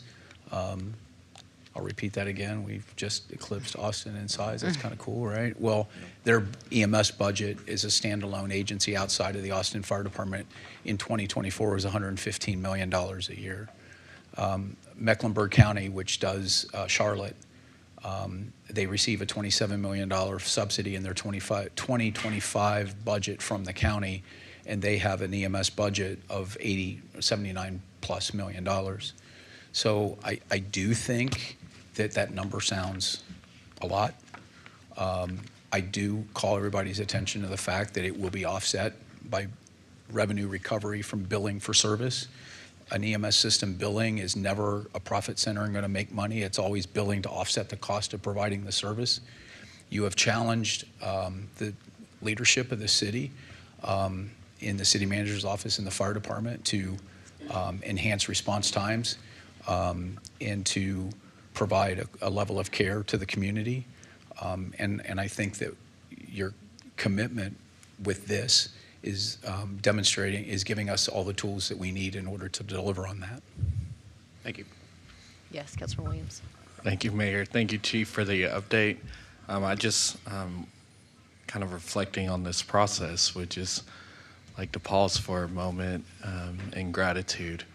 There's moments when we sit in these seats where we have to make decisions that aren't easy and certainly keep us up at night. And for me, this was one of those decisions, particularly because my dad, you know the story, but when we were going to the church and right after an ice storm, and my dad slipped and fell and broke his ankle and was laying on the ice in our church parking lot. And when we called 911, the first response we received was a fire department, Fort Worth Fire Department fire truck. And after waiting for a long time, my dad on the cold ice, laying there in pain, and me grabbing everything I could out of my car to bundle him up. After 15 minutes, the Fort Worth firefighters who were there with me every step of the way encouraged me that we would probably be better off picking up my dad off the ice, putting him in my car, and I'd drive him. And so this moment is deeply significant for me because it was a hard decision for this entire council. And we did something that was hard, that was difficult. Yes, that had costs to it, but the cost didn't outweigh saving lives. And so I commend you and the entire team, and just wanted to take a moment to ground ourselves a bit in the why that many lives that I may never encounter will survive and be able to do great things in this world because of the decision we made. So God bless you and thank you. Councilman Wright, I thank you for those comments. I would add that your zip code should not determine your outcome, right? And my commitment to you, and I believe our organization's commitment to you, is to maintain fiscal responsibility, at the same time clinical competency, and working together with the medical director's office to deliver that. And again, we couldn't do it without the support of Mayor and Council and the City Manager's office. And so, and every one of those people that I spoke about at the very beginning of this, it's a team, right? And I'm just very blessed, and I appreciate the opportunity to help the team get to this point. Amen to that, and we certainly did that, all the while honoring the people who will serve on these trucks and who will support this system day in and day out. And we did that with dignity and class. So thank you again for leading the charge. Thank you. Any other questions or comments from council? No, very thorough update, incredibly helpful. Thank you for taking the time to walk through the slide deck and to the entire team, multiple departments to getting to this place. I know that council, I feel secure in our decision and look forward to full implementation in July. I also wanted to mention Layla Peoples, who was here earlier on another IR. I watched her work for MedStar on the HR side, and she came over to the city really quickly. And I've been so impressed with her and her team. If you look at the HR slide alone, the number of employees you brought over pretty seamlessly is incredibly impressive. And also want to thank you for paying attention to culture as you integrate another department into the fire department, which is, I know you'll get some kinks out over the next few months, but I have confidence you've got the right people in place. So congratulations. Thank you, ma'am. Thank you. Okay, council, let me look back and we're going to go animal care and control and then go 911. Sorry, Sunny. Hi, Brian. What's going on, guys? How's everybody? Good to see you. Good to see y'all. Good day, right? Good Yeah. Day. It's the best April 15th of 2025 I've ever had. Ever. It's not even a discussion. So I'm pleased to present to y'all Brian Doherty, Director of Code Compliance. So we have an update on our live release rate as well as just some things going on in the animal world right now. Obviously, here's some of our awesome volunteers. And the picture on the left is actually of a transport we did recently, which we've had a significant improvement on. So I wanted to highlight it. And if you're thinking, are you just throwing a bunch of dogs into a plane and flying it? Yeah, that's exactly what you're looking at. Yes, when we have out-of-state transports on a plane, we are loading them up so that they can go somewhere else to find their forever home and, just helping everybody out. I love that photo. We're going to give you a live release update as well as some specifics on the challenges that we have with that, as well as new programs and communications initiatives, advisory board update, some updates to Silcox to get it to reach ideally to the 2026 bond proposal that we also have in here. And that is from one of our recent events, as we're having more at City Hall. The live release rate is sort of everything in the animal world that we work around. And just so y'all understand, that is, we're trying to get all these animals out of the shelter so they can find their homes and, improve their lives as well as, the families that they take on. We do have a significant high call volume and obvious resource limitations, as well as increase in our intake is about 5% annually, which is a challenge because that is not really sustainable. You can't just forever keep building, to house these animals, which means we have to redirect and we got to work on information actually in the neighborhood. So people are responsible pet owners, they're getting them vaccinated, they're getting them altered as they should. And then obviously there's staff retention and workforce challenges. It is a very, very, very, and I'll look at every single one, very hard job to work in animal services. There's no other way to put it. It's you're dealing with living things that you're doing your best to take care of them and find their home, and oftentimes that's not the outcome, and it's as challenging as it sounds. It's actually more than that, so I can't respect them enough. To wade into that a little bit as an update that we're going to have, we have had to close both of our shelters because we had a distemper virus outbreak. It's not ideal. It happens in the animal world. There's other shelters also dealing with outbreaks. And just to give you an idea, distemper's a virus, so there's not any treatment really. It's isolation and taking care of them, but it's infected through the wildlife out in our animal community because, as you may know, we're all in this together. It's not these animals are with us. We are all in this all together.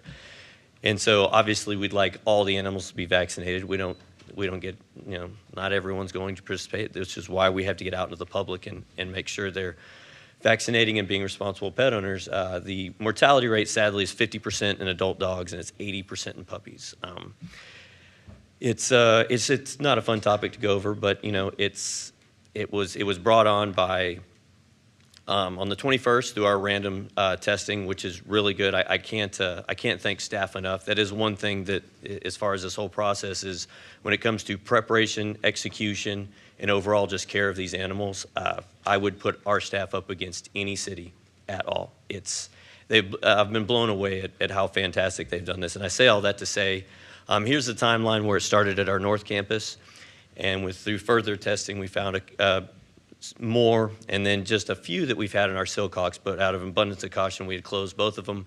Silcox has since done a soft opening, so it's north, meaning the animals that were isolated that,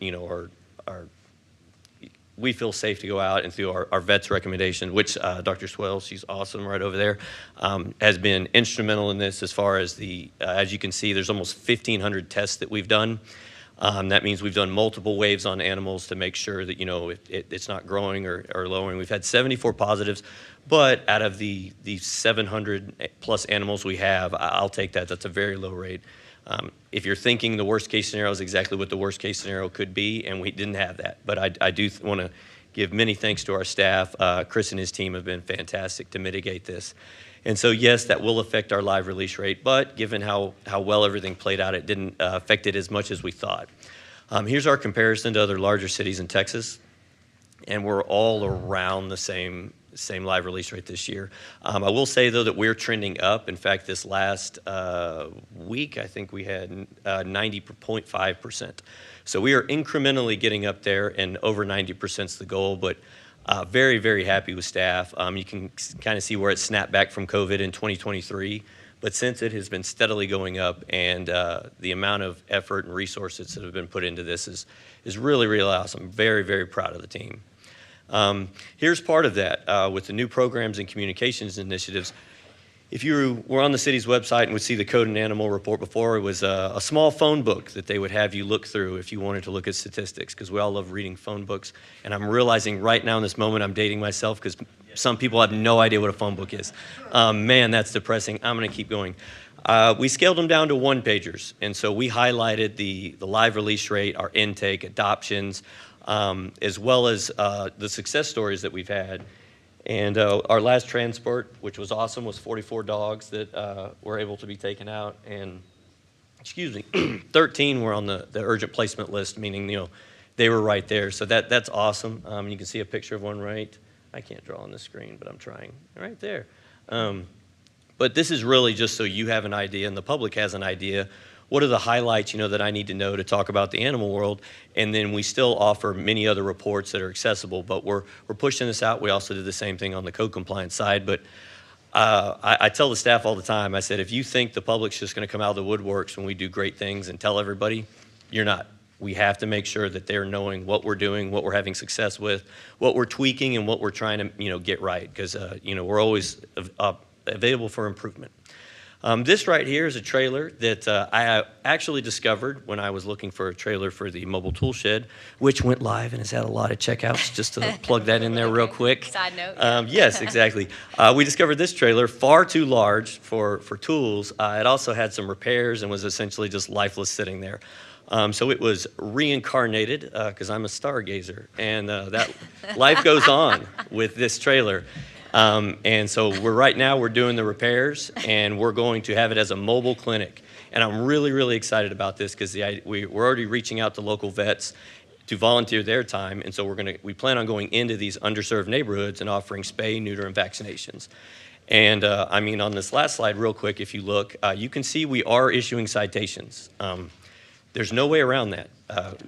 They have to know how seriously you have to take, being a pet ownership.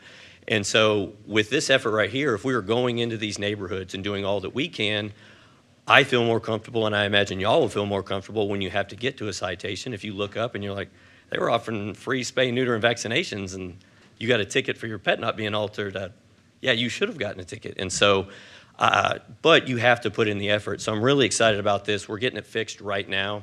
and getting upfitted. We're going to have a really cool design that we plan on putting in as well, but we're hoping to roll this out late summer. And so I'm really excited about that. And as far as a lot of the stuff that we've changed up, the new stuff, you've seen a lot of the adoptions events at City Hall, as well as we've been pushing out some advertising on the radio, and then on our social media, we're trying to highlight all of our success stories, as well as looking at our volunteer group. They're really important to us. They're integral in what we do. And so I'm pretty stoked that, you know, we're doing a day in the life of, as well as just highlighting and spotlighting some of the efforts that they put forward. And PetSmart right there, we reached gold status for 2024, which was over, I believe I'm going to be off by a 0. Yell, Chris, just yell it. 1,000 pets we've donated have been adopted out of the PetSmart locations, and that's a pretty high award for them. I'm pretty stoked. One of the changes you will see is we are expanding the committee on our advisory Animal Shelter Advisory Committee, and that's from 7 to 9. The other 2 ideally are going to be an additional veterinarian as well as a representative from a nonprofit.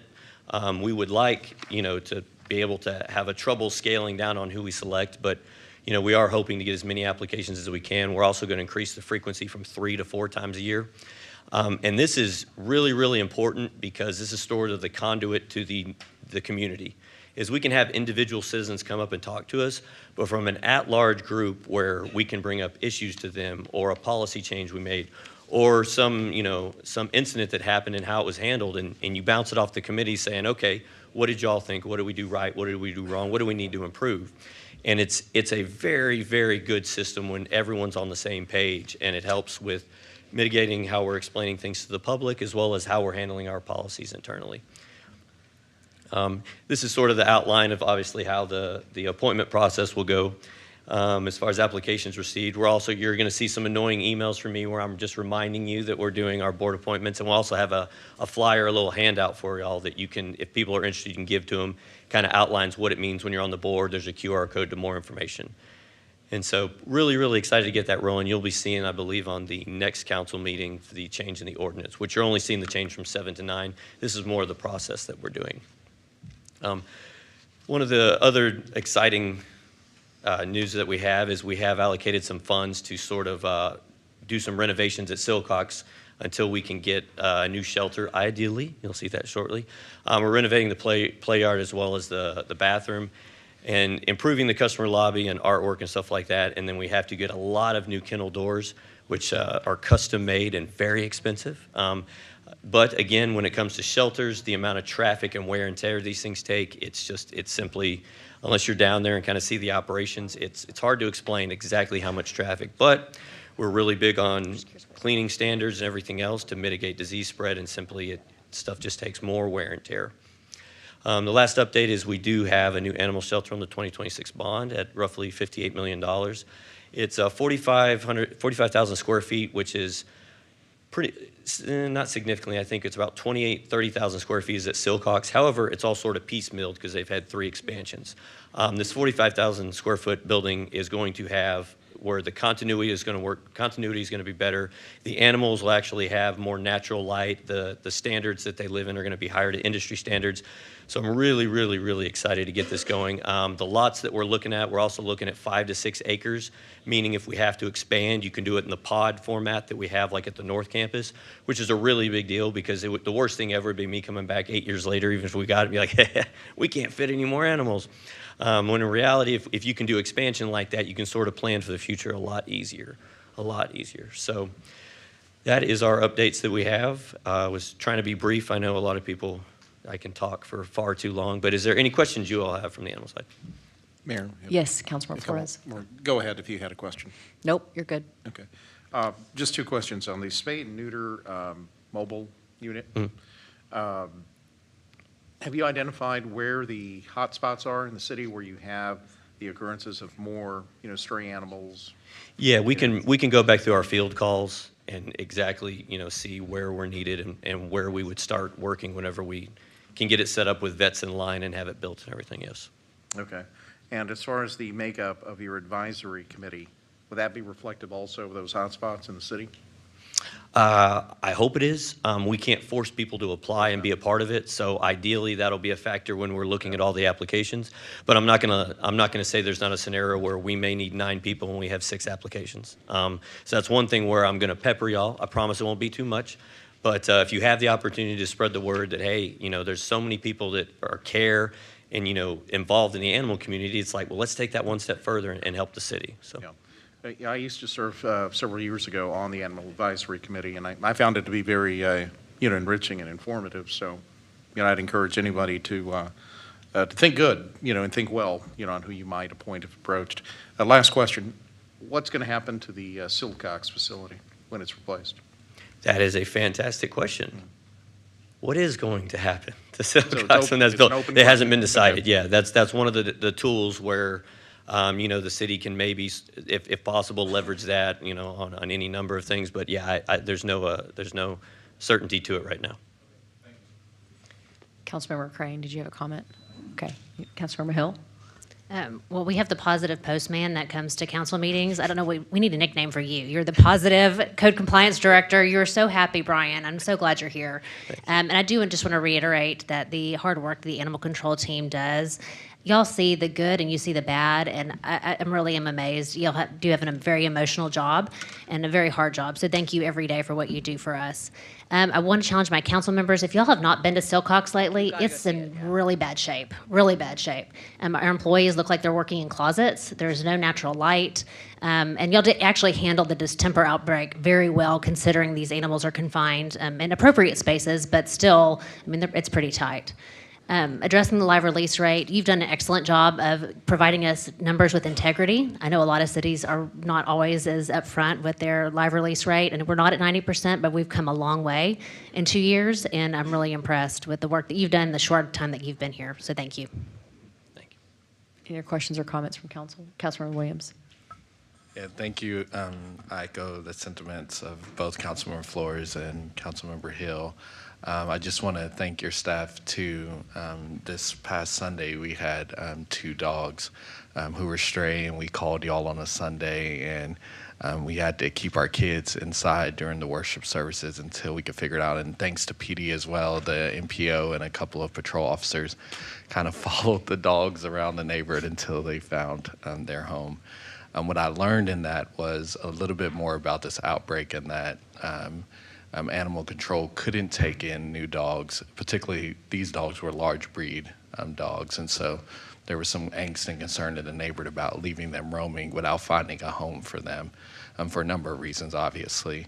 And so, kind of 2 questions. I'd like to learn more about kind of where we are. I know you gave the timeline regarding the outbreak, and when can we expect for things to go back to normal? And then secondly, knowing that this is a challenge in the 2026 bond, could you share more about how we're handling future outbreaks so that we don't have to necessarily disrupt services and bringing stray dogs into our facilities without obviously putting them at risk for exposure to a deadly disease?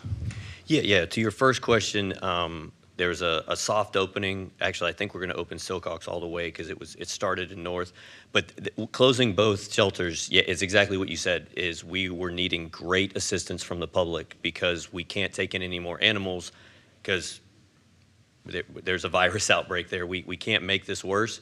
And I realize that's not a great feeling. I don't like saying that, but it's also where, okay, let us network with our partners. Let's see if you can network to find the owner and hold on to that animal. So it's not ideal, but it is in these times where we need assistance from the public. And yeah, I was right in the middle of that when you had called about those animals. I will tell you that the amount of random testing that we do here and what I've experienced at other places I've worked, it's nothing short of miraculous what the team has been able to do with this disease outbreak. And so in future outbreaks, I would keep it consistent with what we're doing. It's had a much higher success rate with a lower, positive test rate, and it's shocked me, honestly. You've seen it in the animal world, and I think there's at least 3 or 4 other cities that are dealing with different disease outbreaks that have also had to close right now. So it's an unfortunate part of it, but I can't be more impressed with the team. They rock. It's just is awesome. I wholeheartedly concur. And then as far as the second question, I personally think if it's not included in plan, I'm sure it is, but if we need additional space in the bond to handle outbreaks and also in a way that doesn't disrupt operations, it might be something to consider. I would have never known about this until Sunday, and I certainly wouldn't have thought about it in terms of the bond. So I wanted to offer that up for the discussion, knowing that the plans may not have included that outbreak. If it does, great. If not, I would like to suggest that maybe it does to be more helpful in the future. I know y'all are limited in Stratford doing an amazing job with what you have, but this is an opportunity to maybe to resource up so that y'all don't have to be as stretched in these type of circumstances.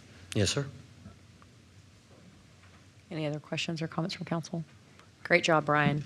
I also really appreciate you get strange anonymous emails with non-factual information that gets distributed to all council members, and I always can't wait for Brian's very thoughtful response. It gives me strength. You That's do where a all the great energy job. comes from. You do a great job, but we joke, but it's really difficult, I know, because there's so much misinformation out there, but you and your department are doing a great job. To Chris, too, your team.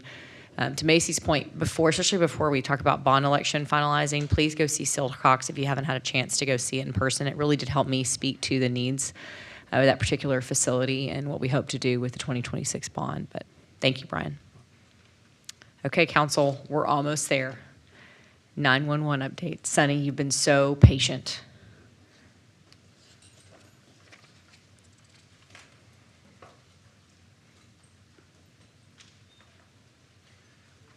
Mayor and council, thank you. I know the afternoon's getting long. I appreciate allowing us a few minutes to talk about 911.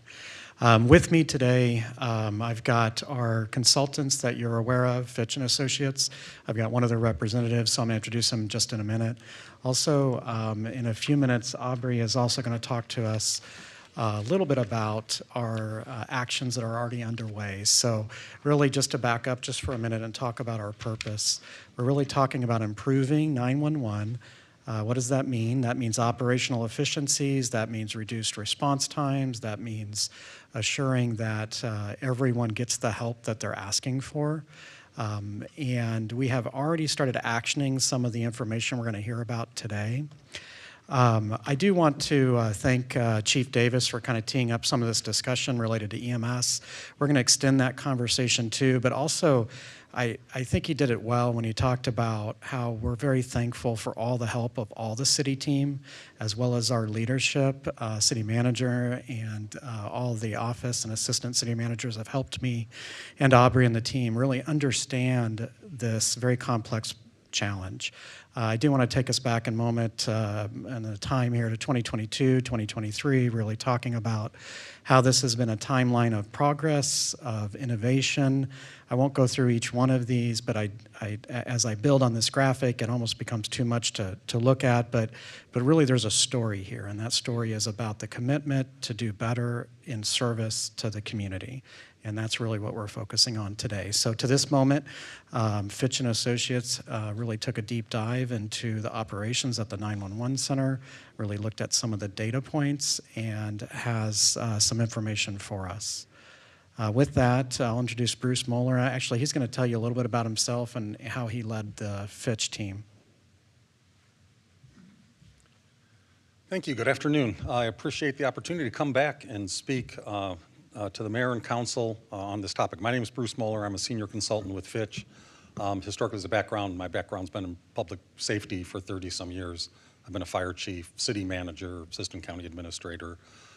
Where's home for you, Bruce? Excuse me? Where's home for you? Tampa. Okay, I hope you Tampa, weren't trying to catch a flight this afternoon since we moved you 3 times. You can be honest. That's correct. I will be. They've delayed my flight several times. Okay, so sorry. It probably was us. So luckily for me, the airlines have accommodated that. Okay, we very appreciate you. Continue. But what I want to do, and it's interesting, Chief Davis spoke about it, Sonny just did. I want to go back to 2023. For those of you that may or may not remember, I spoke to you in December of that year. And we had at that time just done kind of the first blush of how the 911 center was performing. And these were the metrics, how the system performed. The 90th percentile is what we use. The national recommendations from both NENA and the National Fire Protection Association focused at the 90th percentile. We also cited for you a study that had been done in 7 large metro urban other centers that had primary and secondary PSAPs. Calls have to be transferred. and the performance here reflected that, if not even maybe a little bit lower performing. The top left graphic here shows you what I showed you at the time. The reason is a 911 caller that needs EMS and then fire to respond as a first responder.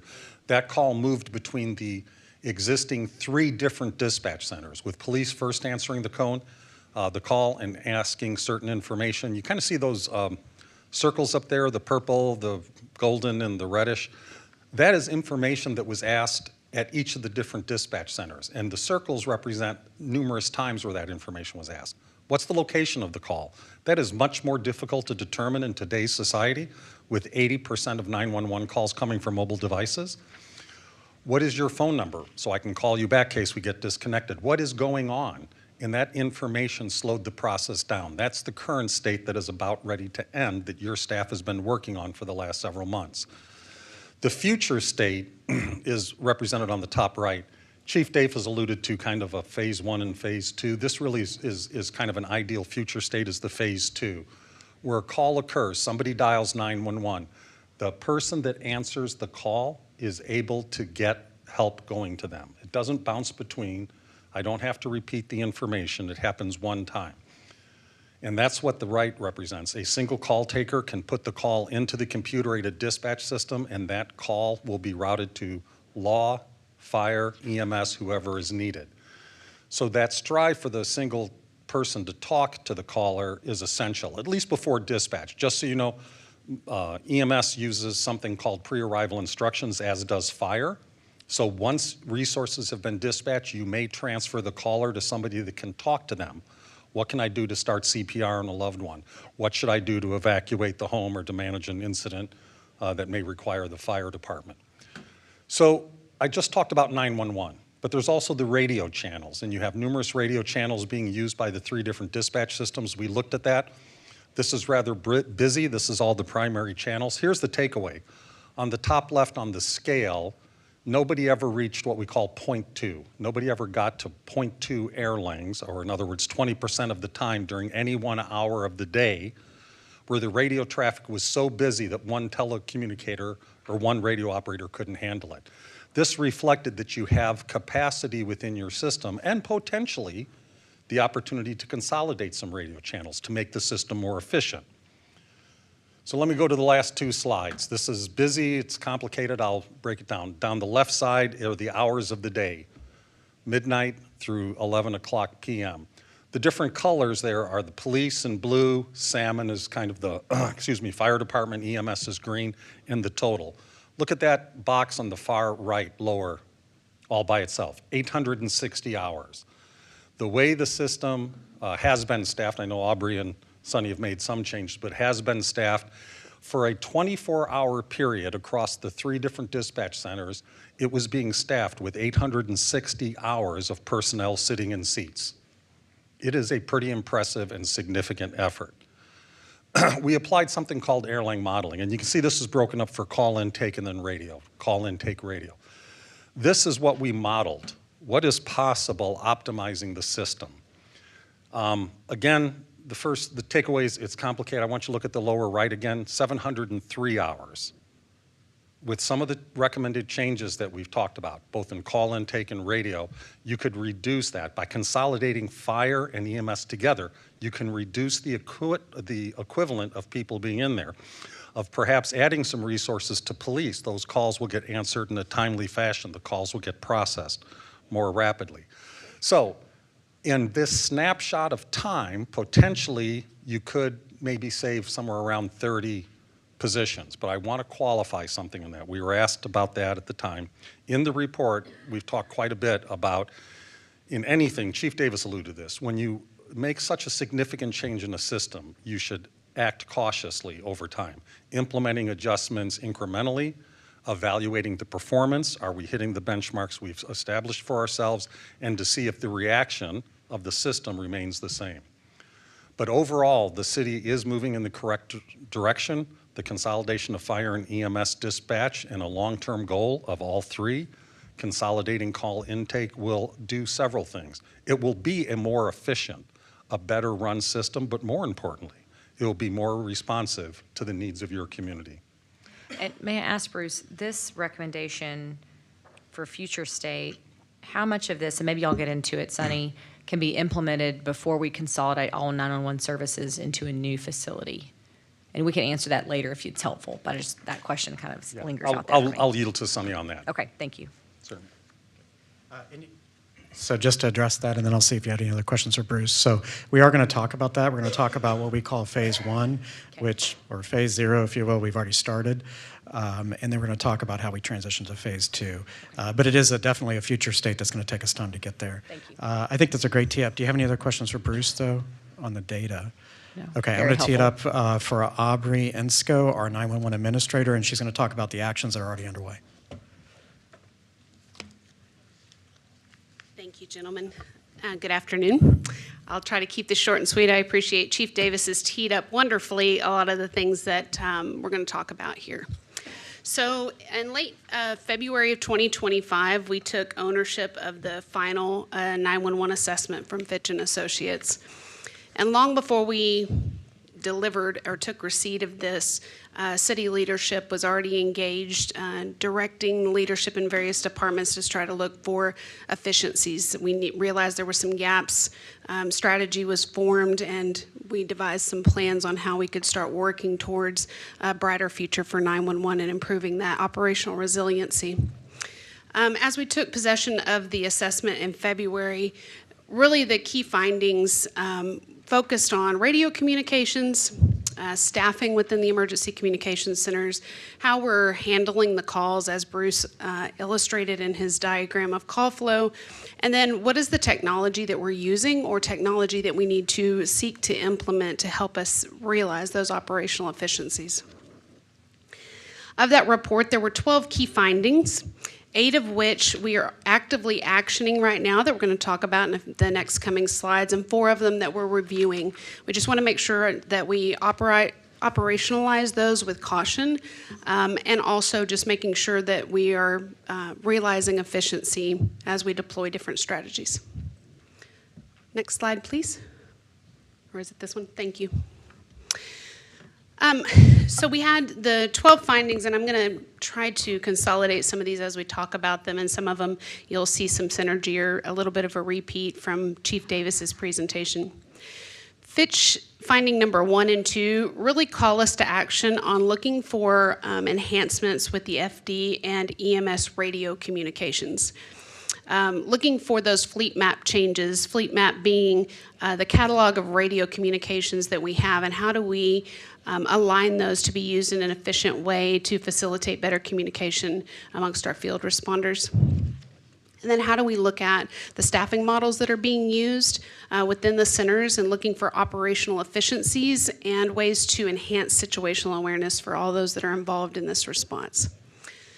So phase 1 starts with a go live at the new Altamere facility, which is currently MedStar's headquarters. That's currently being enhanced through partnerships with information technologies, facilities, 911 team, fire alarm office, to prepare that for consolidation. So the fire alarm office, for historical knowledge, is located at 3000 West Bolt with police communications.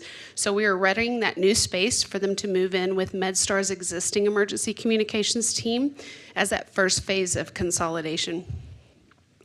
At the same time, where they're going to be physically located, you're going to start seeing a push in technological consolidation and efficiency. As Chief mentioned, the new radio fleet map, new dispatch roles have been devised and will be deployed during that time.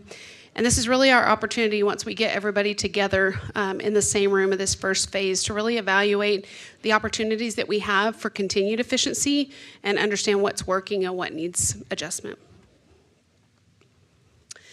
Fitch finding number 3 and number 8 advise that we really need to start looking at the consolidation of fire and EMS dispatch, looking at what the staffing allocation needs to be to facilitate our mission, and that mission is right people, right place, right time. It really is what fosters better public safety outcomes. In addition to that, looking at opportunities to reduce those call transfers that Dr. Moeller mentioned, reducing those transfers provides a better level of service to the community.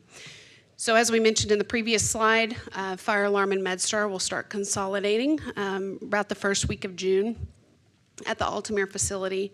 About $2 million was allocated towards that project to make sure that we right-sized that space for the new operations. These consolidations will absolutely help towards reducing those call transfers. So when fire and EMS become one under the fire alarm office, it's one transfer for additional services for fire and EMS. But it also promotes and increases our operational resiliency and efficiency. Again, coming back to the level of service that we want to provide. So what's phase 2 look like from a staffing commitment perspective?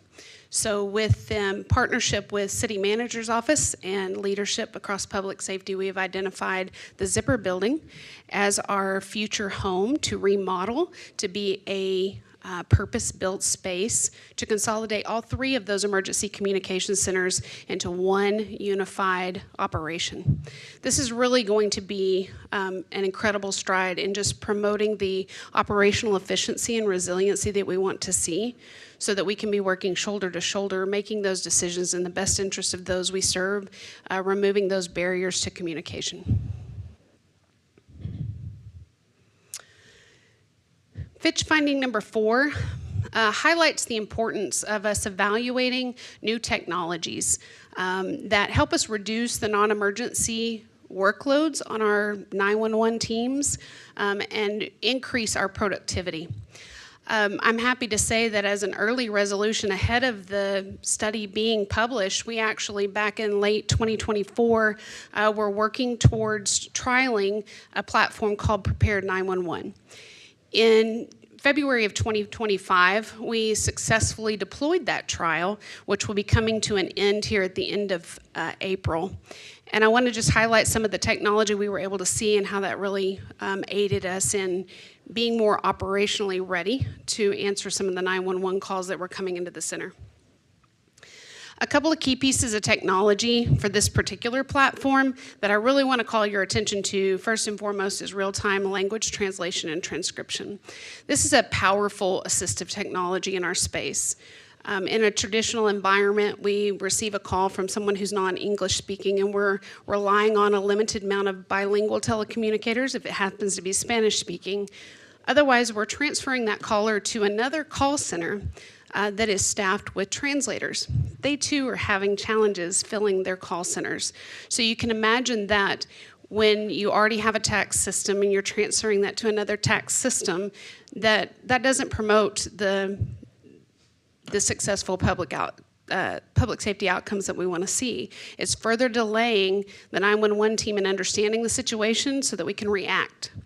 Where real-time transcription translation comes in is that every phone call coming into the emergency communication center is being transcribed, and if it's being spoken in a foreign language, it's being translated. So that means that this team has instantaneous situational awareness. So whether we speak the same language or not, I understand what you just said. It's transcribed for me, and I can take action on that. And quicker action, we know, saves lives, right? We're still in the process of looking at what future transcription and translation looks like as an industry. But this is an incredible step as we talk about equal access for the community. World Cup is coming, and it's going to host a plethora of different languages into our community. And we want to be able to serve those quickly and equitably, understanding what's going on and providing that expedient response where needed. So as a high level, some of the other technology capabilities that Prepared has ushered are live video streaming. I've been in this industry for 26 years, and the one thing that I always wanted was the ability to see what's going on. We don't have that. We're relying on our verbal judo skills and the cooperation of the caller to try to make sure that we have a good picture of what's going on so that we're resourcing them properly. This isn't every call, every time type technology, but when words are a challenge or the situation is out of control or they're not able to describe what they're seeing, we have the ability to live stream with the caller, show us what's going on so that we can do a size up. The fire alarm office has expressed that they're very grateful for this technology because they can put eyeballs on a structure fire, for example, and understand how bad is bad, what are the resources that I need. I'm sure you guys have heard that the more equipment we're sending, and we're sending them hot, that jeopardizes the responders and the community. So we want to make sure that we are sending the right people to the right place, and that we're doing so judiciously as warranted. So that's a pretty incredible piece of technology. Aubrey, how new is that technology? The live streaming? Uh-huh. And also the Prepared 911 technology. So Prepared is new-ish. There's a lot of different companies that are starting to dabble in assistive technology, AI assistive technology, and or video to 911. So in our space, we're a little slow on the adoption of some of this. Some of this is due to our analog technology that we have in the 911, the native 911 system. We don't have yet live video to 911 through that platform. So this technology is growing, and every time we log into it, there's new functionality that's available. So we are not the only ones in the Metroplex doing this. A lot of people are trialing this technology with different flavors of vendors, just trying to understand where that real impact is. Thank you. Yes, ma'am. And then one of the other things I just want to highlight, because it is so impactful, is our ability to text and exchange media. Our 911 call takers are highly trained first responders that spend a lot of time handling non-emergency workloads. And we're happy to do that, but it's things like providing a more comprehensive guidance to someone who needs information about the animal shelter or when trash is picked up or other non-emergency workflows. With our ability to send out text messages, we're able to send out comprehensive data via text message that they can access at a later time or communicate back and forth with us via text. So what that does is allow those trained 911 call takers to re-engage their readiness for 911 and be prepared to answer those calls so they're not tied up with non-emergency workflows. So what does phase 2 of this look like? I mentioned that in 2 weeks' time, this trial will come to an end. Temporarily, I'm hoping, as we look for other funding sources. We realize and through the course of the trial that this technology is pretty powerful, and it can really elevate the way that we serve this community to do that more efficiently and increase our responsiveness to 911 calls by putting us ready for that mission. The next step in that, if we secure the funding for another 1-year trial, is also to look at how AI can help us in answering those non-emergency phone calls that are coming in.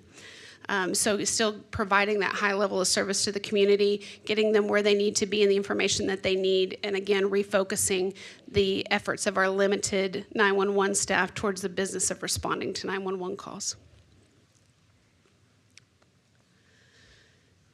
Fitch finding number 5 asks us to examine the appropriate policies and supervision that are in place to manage the call intake process, apologies. Early resolution. So the city leadership identified an opportunity to hire its inaugural 911 communications administrator and director of emergency management, while they conceptualized what a new department looked like to expand on the current ECC model and continue to promote operational efficiency, resiliency, and broader situational awareness.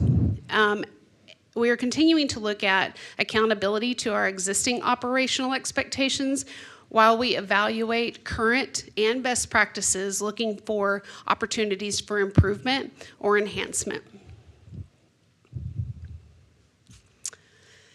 Fitch finding number 6 and 12 call us to really take a deep dive look at unified technology and infrastructure, and to form committees with representation from all public safety stakeholders to make sure that we are routinely discussing the challenges that we have and looking for opportunities to infuse the ECCs with technology that aid us in facilitating our mission in a timely manner.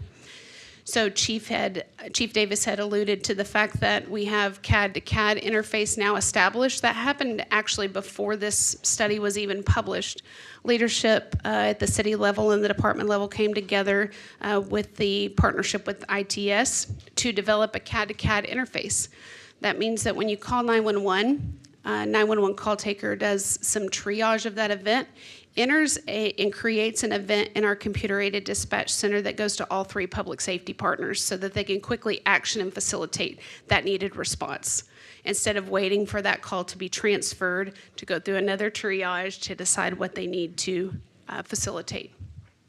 So that's an incredible improvement in what we've been doing. So what are next steps? In March of 2025, we established an ECC review committee, and we still are identifying some members, but we established the concept of that. And we'll be meeting quarterly with those public safety stakeholders to make sure we're on the right track, and we're looking for opportunities to improve our technology, improve our integration, improve the resiliency, and just identify any blind spots or things that we could be doing better. And then again, in June of 2025, you're going to start seeing some big movement as we start consolidating technology to improve the level of situational awareness for all of our responders in the Emergency Communications Center.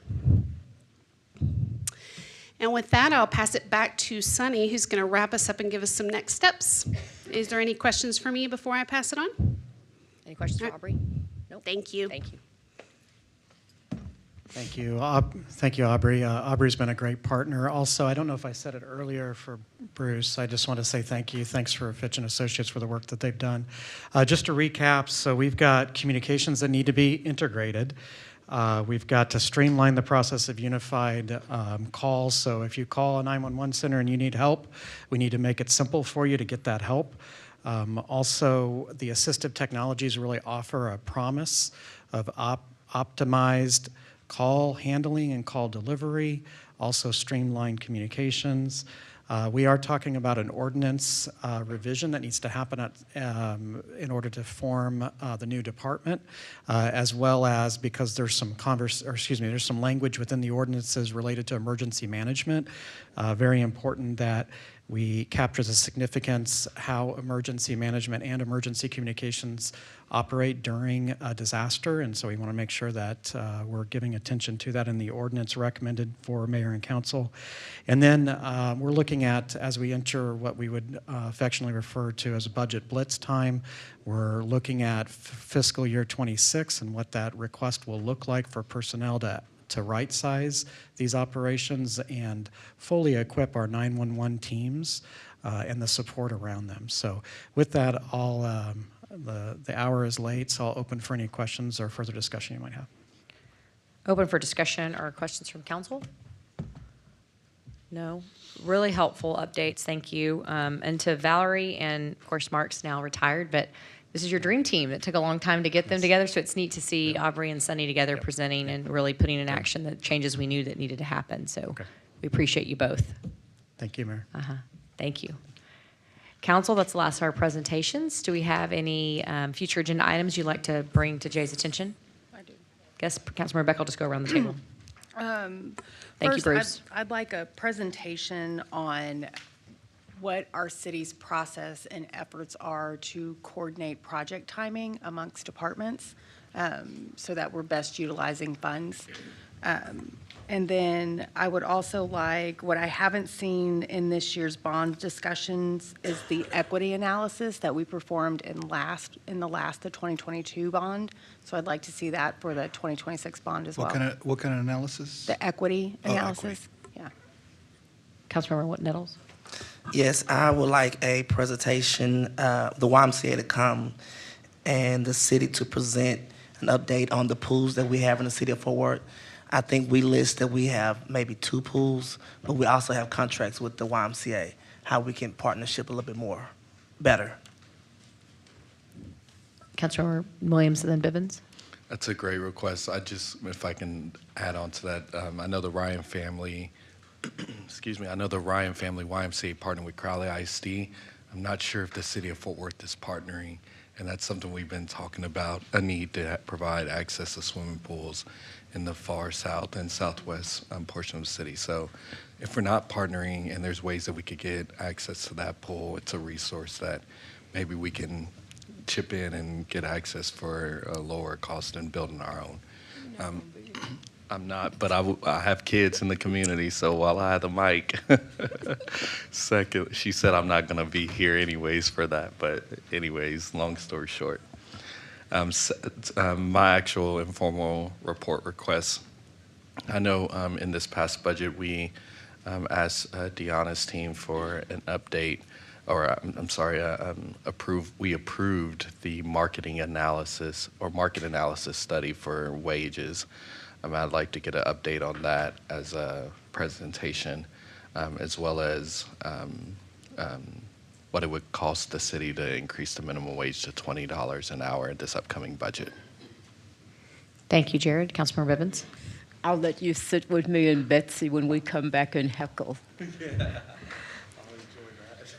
I want to tag onto Councilmember Nettles' presentations about the pool, because I heard a nasty rumor that the Stop 6 pool was 4 lanes. That is not true. And so I want to make sure Dave is aware that his predecessor left me with 8 lanes. Councilmember Beck helped with that, and a lot of her people did from Forest Park. So let's put that on the record. And even if I'm gone, I'm going to come back and make sure you do it right. Now, the other item that I really wanted to talk about till Chris brought that up, we need a joint multi-presentation linking TxDOT, linking TPW, linking Stormwater, and South Point to give a broad audience an update on the Southeast Connector project. They're doing a fabulous job, but only because in my district I know who to call. There are other areas where people do not know who that communications person is. And if you think about construction, whenever you see that, that's great, that's progress. But right now, it's kind of jumbled up. And luckily, people are watching, because I was watching people enter streets that were clearly marked "Do Not Enter." And within a few days, TPW blocked it off, and that's what they needed to do. And so let's have a presentation bringing all these folk together so that people will know who is South Point, who is the city, all those people, because they're all having to work together. And again, doing a good job. Thank you, Gina. Councilor Flores, nothing? Council, I think that's the last of our agenda items. Meeting is adjourned.